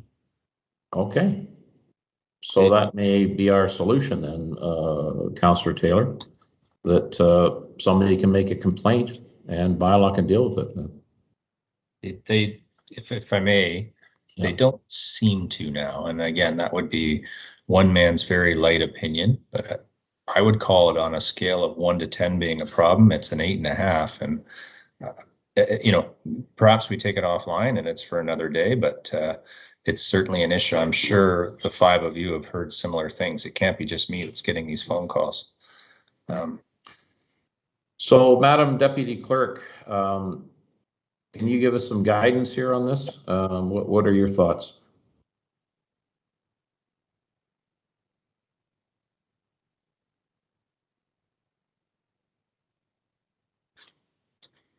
So, to the mayor, with respect to the issue being an issue of derelict vehicles, is that well, you know, derelict is one description, but I mean, if somebody parks their motorhome on a street for 2 months, you know, that may not be derelict. Is there a path to have them not do that right now? They could also just park their Toyota there, Your Worship, and not move it for 2 months. It's not, yeah. It doesn't have to be derelict, but some people are parking for extended periods of time, you know, weeks or months at a time.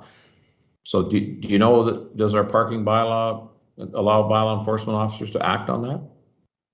It certainly does if it's in the way of major of infrastructure such as fire hydrants and that kind of thing, imposing safety issues. There's also size restrictions with respect to the vehicles that can be parked on the side of the road. So our officers could look at that with respect to there being vehicles that are too large, and they can enforce it on that end. Certainly, if there's time restrictions on any given road, we can enforce it from that respect. But okay, so yeah. I think Mr. Lackey did mention he thought that there was, you know, a path that we could make a complaint. I guess we're hoping that bylaw enforcement can act on those issues, but I guess we'll have to bring it back if we continue to get these complaints, Councillor Taylor. We can bring this back and amend that bylaw at some point in the future. Go ahead, Councillor Taylor, and then Councillor Andrews. You're muted. Thank you. My apologies, Councillor Andrews. I just think it might even be a notice of motion then, if that's the case. And again, if I'm misreading it to my fellow council members, but I do receive a lot of calls about this. I'm not sure we should leave it to be interpreted. I think if we're not covering it today, that's fine, but I think it's something we should talk about in the next coming weeks to dovetail with this. If you're going to read this in the banner coming up, you're going to say, great. And then you're going to say, I don't think this really solves the problem. You need something else that dovetails with this, and we're going to miss an opportunity here. Thank you. Again, pending Councillor Sherwood's wish to separate the financing of this, I wonder if we should just add on and amend this motion that staff bring back a report regarding enforcement of overstaying parking, right? And whether that's 2 weeks from now or a month from now, but we will get a report back. Madam Deputy Clerk, is that okay? We can ask you to do a little bit of research on that, and if there is, you know, elements of our parking bylaw that we can enforce, if you could bring us back a short report on that. And if not, maybe we need to amend this, you know, in the near future. Does that make sense, councillors? Yeah. Okay. Good. Councillor Andrews, and then Councillor Peters. Thank you, Your Worship, and I appreciate the opportunity just to make a further comment. And thank you to Councillor Taylor for his comment as well, because I too have received a number of emails and calls where some people have used the road as an extension of their driveway. And where it becomes problematic is the size of the vehicle, and you know, depending on which neighborhood, all of our neighborhoods, we have children, and you know, in one example, which is probably not the best, but recent Halloween, where people did park on the road, and I saw a number of parents who were absolutely concerned because you had children that were walking across the road. I know it was at night, but we also have children that may be doing the same thing as they head to school, and subsequent other people that may have some difficulty crossing the road. And so I have a very difficult thought process to this one to agree to it, and I appreciate the opportunity to have either an amendment and or some further information provided by bylaw on this. Very good. Thank you, Councillor Taylor. Councillor Peters. Thanks, Mr. Mayor. I guess the question is for you, having proposed this amendment, are you suggesting that the work regarding the one side of the street would not move forward until we've discussed this others? No. I'm suggesting it does move forward, but we just tack on a request to staff to direct staff to do a little bit of research and come back to us with a report on overstaying your parking spot and however you want to describe that. Yeah. Okay, but as an independent discussion, essentially. Yeah. I mean, it's related, but this work would proceed accordingly. That's correct. That's correct. Yeah. Just all right. So councillors, Councillor Sherwood has asked us to vote on this in two parts. One part on the financing of it. So maybe we can deal with that first. Councillor Sherwood's suggestion to amend this would be instead of transferring funds from general capital reserve, but to have this added into the 2022 budget and presented to us as part of our budget. Is that correct, Councillor Sherwood? Okay. Do we have a seconder for that amendment?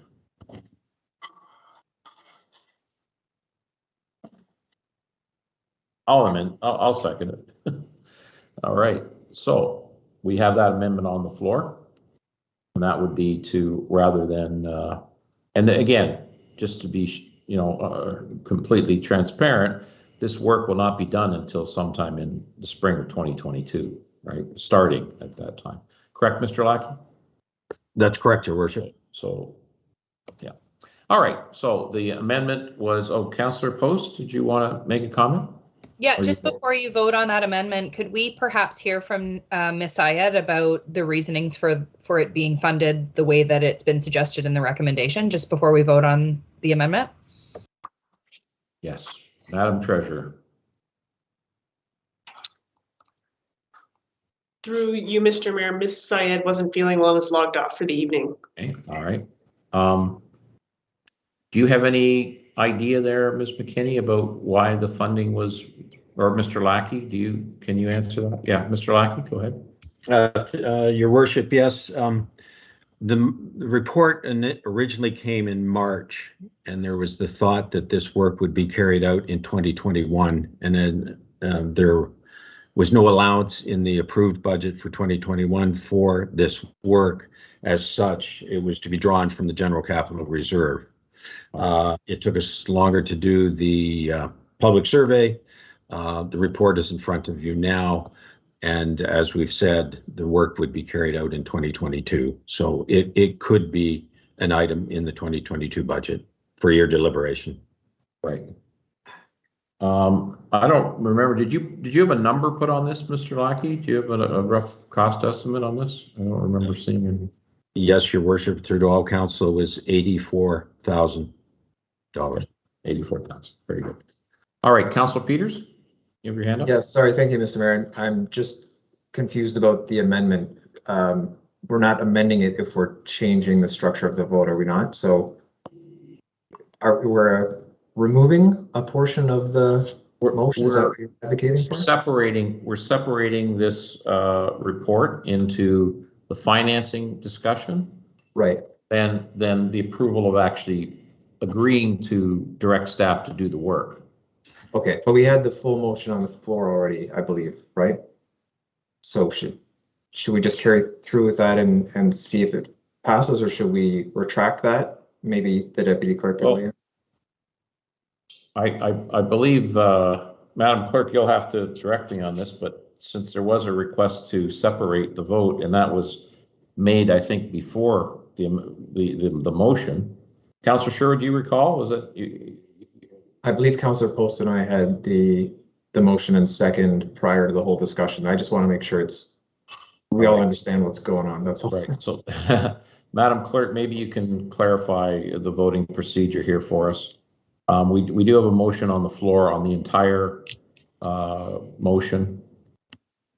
That's correct, Mr. Mayor. The original motion was on the floor. Councillor Sherwood made a motion to amend the original motion so that the funds are included in the 2022 budget as opposed to the general capital reserve. So it would be the same motion. We're just making the amendment as to where the funds are going to be coming from. And so procedurally, now we need to vote on the amendment.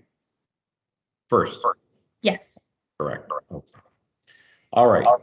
So, folks, the amendment is, per Councillor Sherwood's request, is to change this to removing it from the general capital reserves and putting it into the budget for 2022. Do we have a seconder for that? Oh, sorry. I believe I seconded it, right? Okay, yeah. So let's vote on that amendment. Do you mind if I comment? Okay. Sorry. Yep, go ahead, Councillor. Just because it's on the floor now, I wanted to sort of state my position on the funding because, again, I think coming out of the reserves is a better idea at this point because of the timing issue. If budget's not approved till January, February, by the time that work can hit the street and go to tender and that sort of thing, I feel that it might delay the project. Whereas if Mr. Lackey has access to the funds now, that project can be moved forward more quickly. And I know we have a backlog of projects, so that's just my rationale. Yeah, we do have a backload of projects, that's for sure. This is not going to be, on the top of the pile, I don't think. But anyway, Councillor Sherwood, your hand is up again.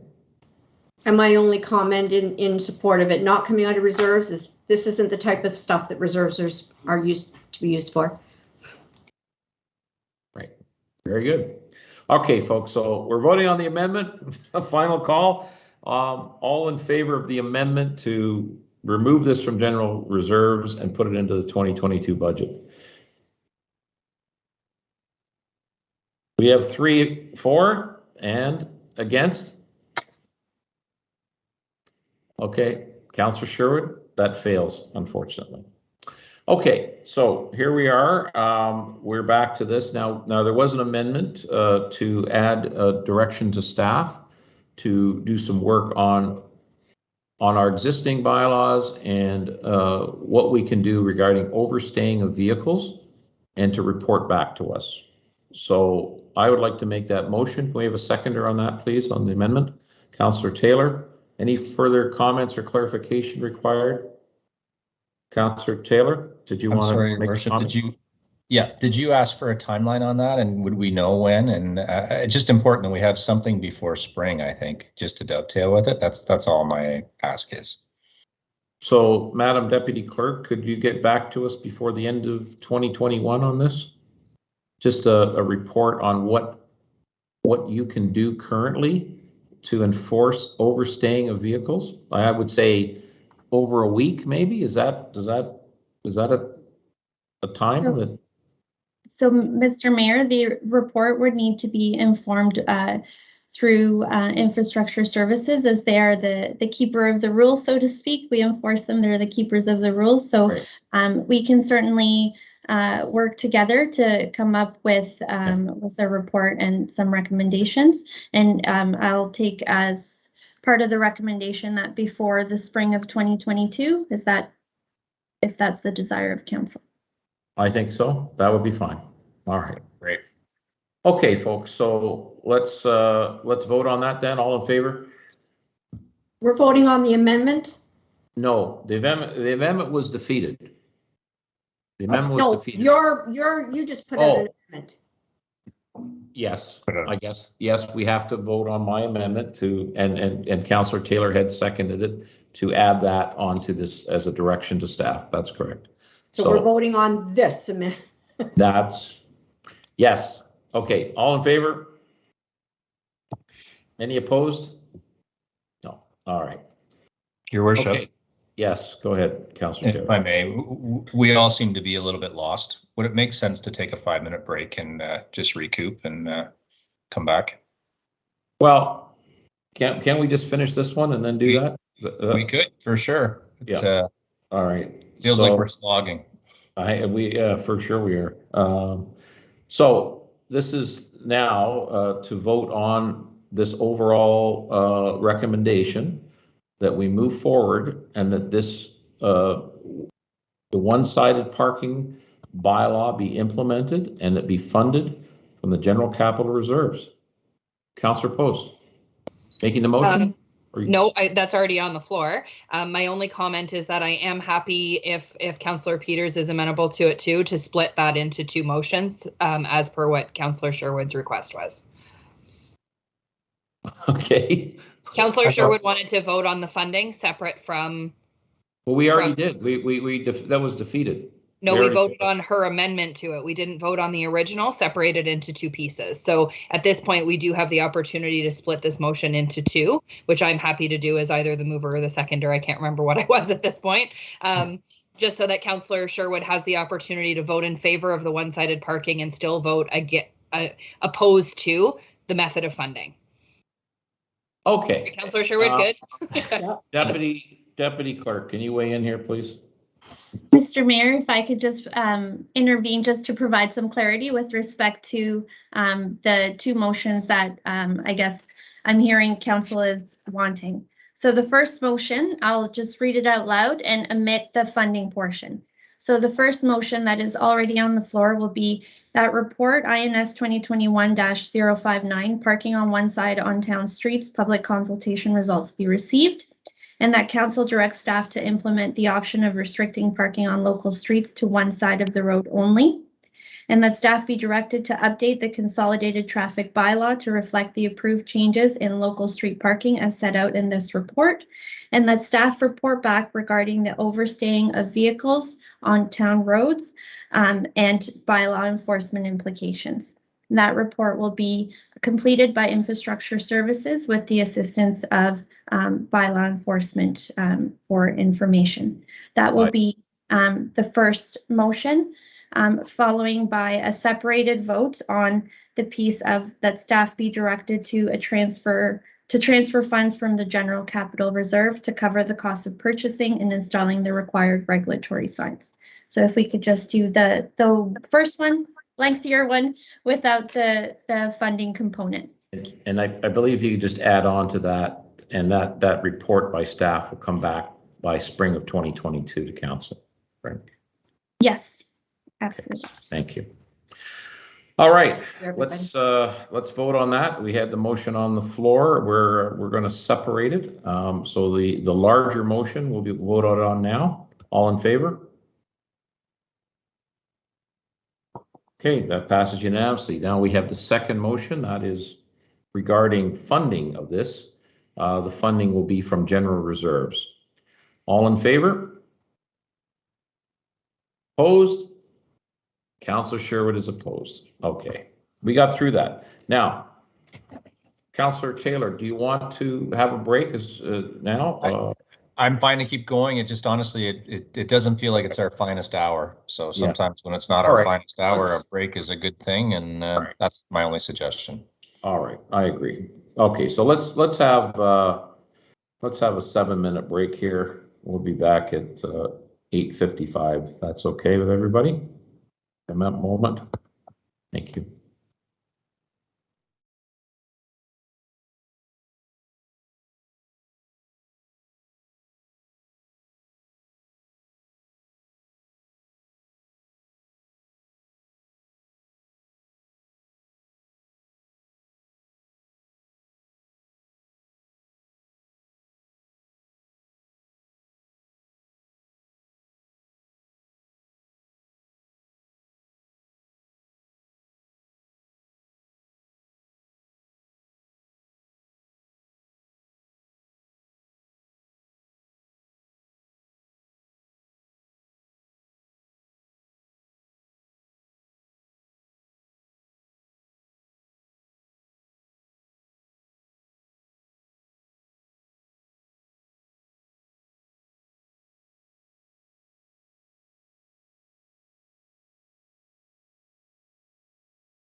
Doug Jones, our General Manager of Infrastructure Services, has left the town of Orangeville employ as of today. There was a virtual send-off for Mr. Jones earlier today, and Doug was very well respected by council and by staff, which was reflected in the number of people that gave him words of encouragement and thanks for his time for the town. Doug worked for the town of Orangeville for over 19 years. He's gone on to take a senior position at York Region, and we wish Doug all the best in that. And also, I wanted to welcome former councillor, former town staffer, Gary Koselleck. Mr. Koselleck has agreed to join us on an interim basis to take on the position of General Manager of Infrastructure Services in Mr. Jones's stead. And we thank him very much for taking on this task at this time. So, Gary, I want to welcome you to the town again, and thank you very much for helping us in our time of need. So thank you. Thank you very much, Your Worship. I look forward to working with all of you. It's going to be a fun challenge.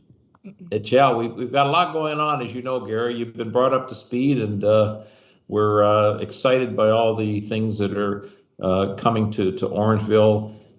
Again, I want to talk to Ruth again, Ruth Phillips, with the tourism strategy that was brought in today. So lots of really good positive things happening in Orangeville, and I'm sure you're going to enjoy your time here. So thank you, Gary, and thank you very much, Doug.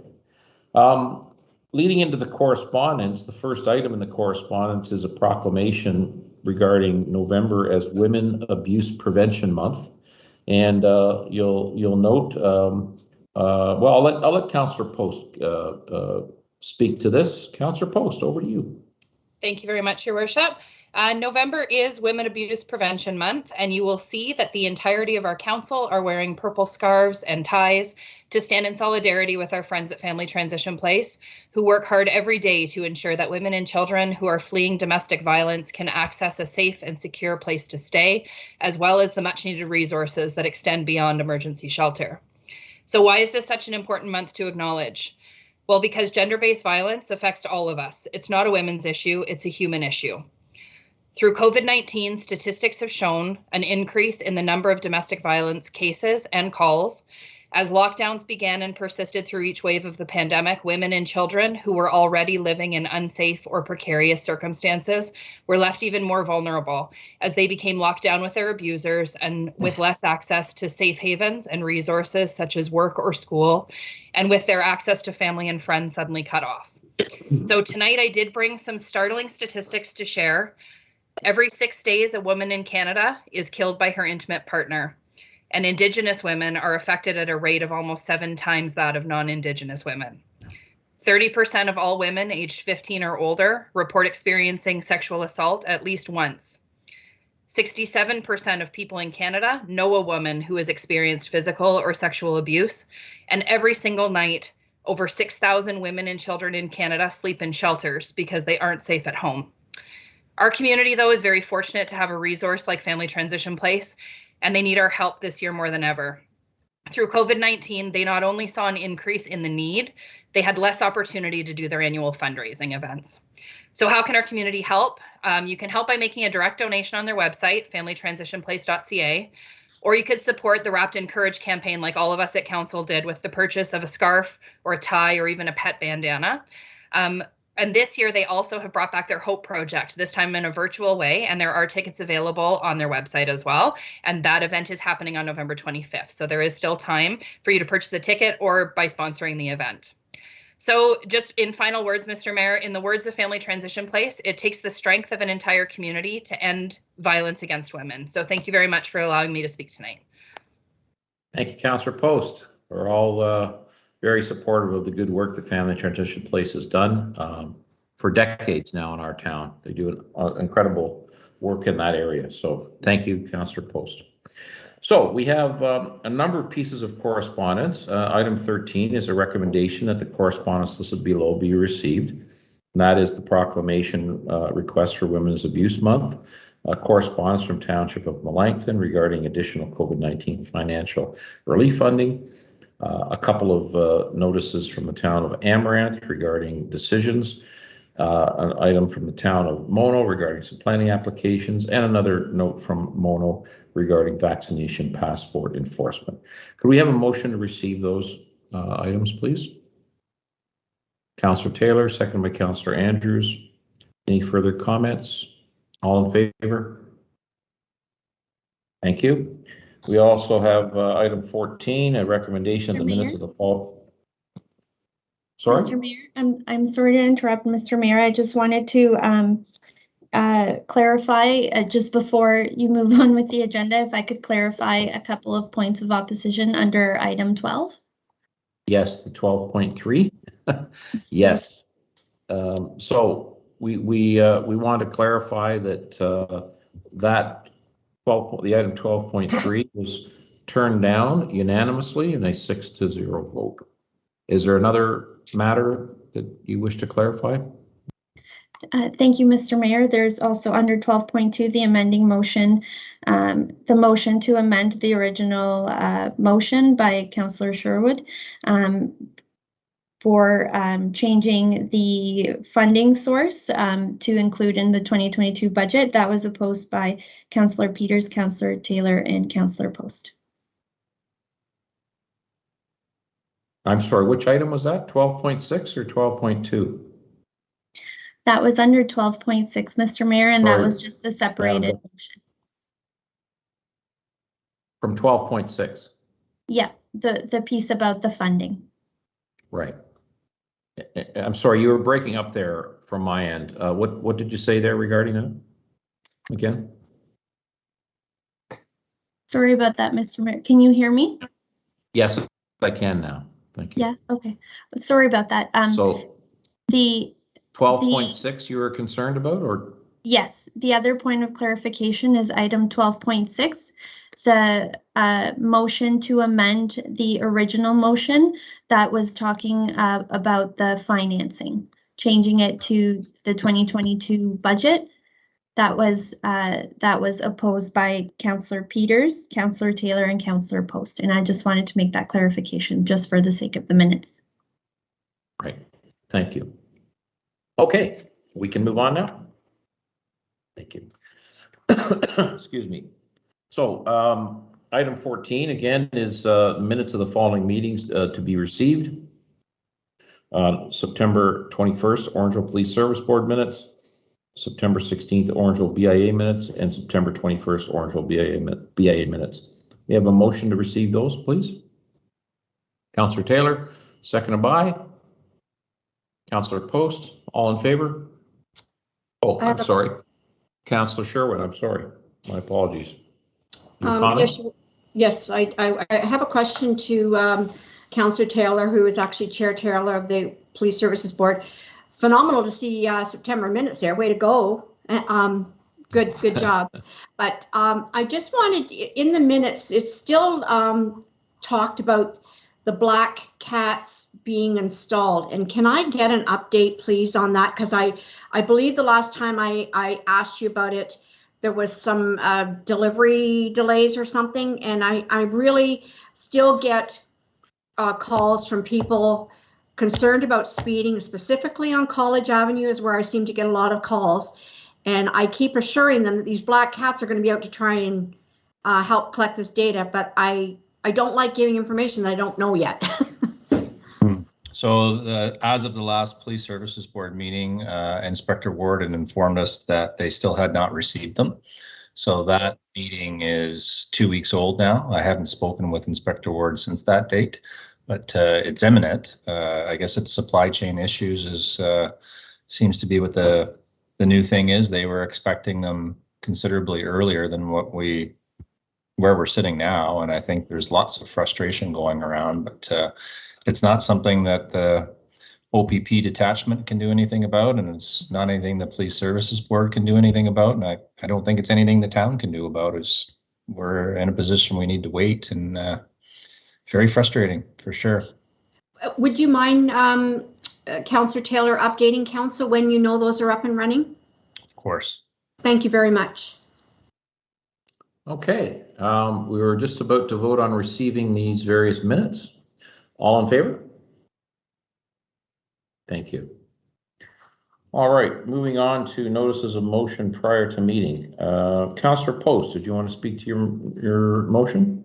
Sure. Myself and Councillor Andrews sit on the town's newly started Equity, Diversity and Inclusion Committee. We've had several meetings now, and we've got a fantastic committee of people who are really passionate and dedicated to really wanting to move forward the needle when it comes to equity in the town of Orangeville.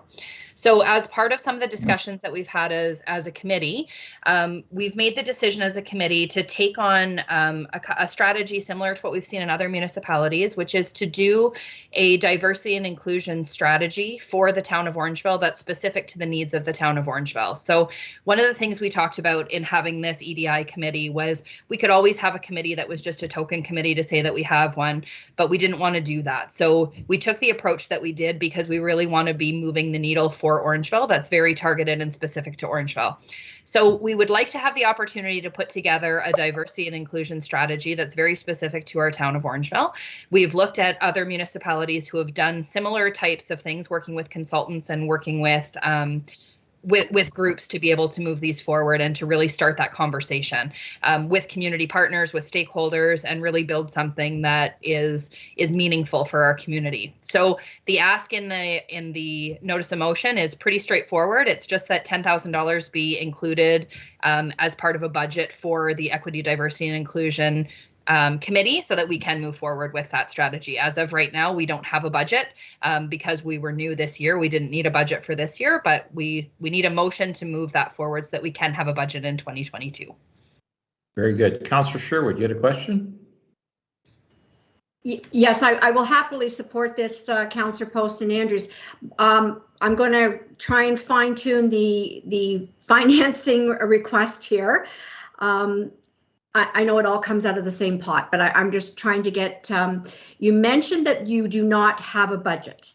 And I was wondering, is it possible for you to think of this possibly becoming a 2022 operating budget item rather than a capital budget item? Perhaps our treasurer can clarify the justification to have it as a capital budget rather than putting it in as an operating budget and you coming up with a budget for your committee. Treasurer's off the call, but maybe Ms. McKinney could weigh in potentially. Through the chair, yes, that would be a consideration. We could do a one-time reversible operating ask. It's a strategy request, so it wouldn't, unless you're looking for a more general budget amount for the committee itself. This is for a very specific project. Right. Okay. I stand corrected. Now I'm sorry. You're right. I take all that back. Sorry, Councillor Post. Okay. Councillor Andrews. Thank you, Ms. McKinney. Thank you very much. Well, thank you, Your Worship, and thank you, Ms. McKinney, for providing some clarity to that, because this is a very important part of the EDI committee. I'm absolutely delighted and proud to be a part of it. We have such a wonderful group of individuals who represent the community at large, but also their expertise has been welcomed. And I think that expertise has led us to this next step of investigating the inclusion strategy that is really, really important. And you have to do it right. And this allocation of funds, as Councillor Post has put forth in this motion, notice of motion, is going to be properly used, and it will end up paying significant dividends for not only the town's operating, but also for our community too as well. So I'm certainly going to support this, but I look forward to other members of council to do the same. Very good. Okay, so we're going to vote on this. Councillor Post is making this motion, seconded by Councillor Andrews. Oh, I'm sorry, Taylor. Andrew. Sure. Okay. Yeah. All right. And any further commentary? No? All in favor? Very good. Thank you. Thank you, everyone. Notice of motion at meeting. Yeah, I was reminded earlier today. Excuse me, Your Worship, are you off camera for some reason, or? I am, because I have connectivity problems here at Town Hall, and I was losing audio, and so I've turned my video off so that I can have the bandwidth. The public couldn't see your vote. That's all. Okay, I voted in favor. Sorry. That was unanimous. Thank you. Yes. But I'm sorry. Let me see. Maybe I'll try it now. But I was losing audio from a number of people, including Carolina and Councillor Post as she was speaking there. Maybe we're back and good again here. So back a few weeks ago, Legion President Barry Kimber approached me. He made comment about the crosswalks that we've done in Orangeville, and he wondered if we would consider doing a crosswalk at John Street and Broadway to salute our veterans and a Remembrance Day type of crosswalk, which is the closest intersection to the Legion, of course. And I did say to President Kimber that I thought that was a good idea. And there has been a design that has been offered. We're going to have to talk to the Legion about it, but basically it would say, "Lest we forget," and some poppies on a crosswalk at John Street and Broadway. So I'm going to make a notice of motion in the meeting. We'll bring more detail to the next meeting, including some graphics. But I think, we've got a colorful downtown. This will add to it. And I think there's nothing more fitting than to support our veterans, particularly this week as Remembrance Day is upon us. So, Councillor Taylor. Yes, sir. Thank you. Thank you for calling on me. This is such a delicate thing, and I just want to be as honest as I can with everyone about these things as they keep coming up. As you sit in these chairs, it feels like when the events come up, to say no is a terrible thing. Like, who would say no to the veterans? Who would say no to the other two events that we have?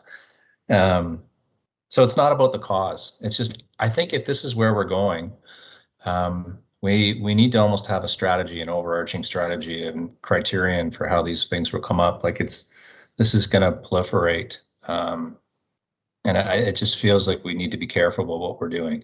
But if you're a veteran, you shouldn't, please don't take the wrong message from me. Certainly supportive and thankful, and I wear my poppy in a proud way.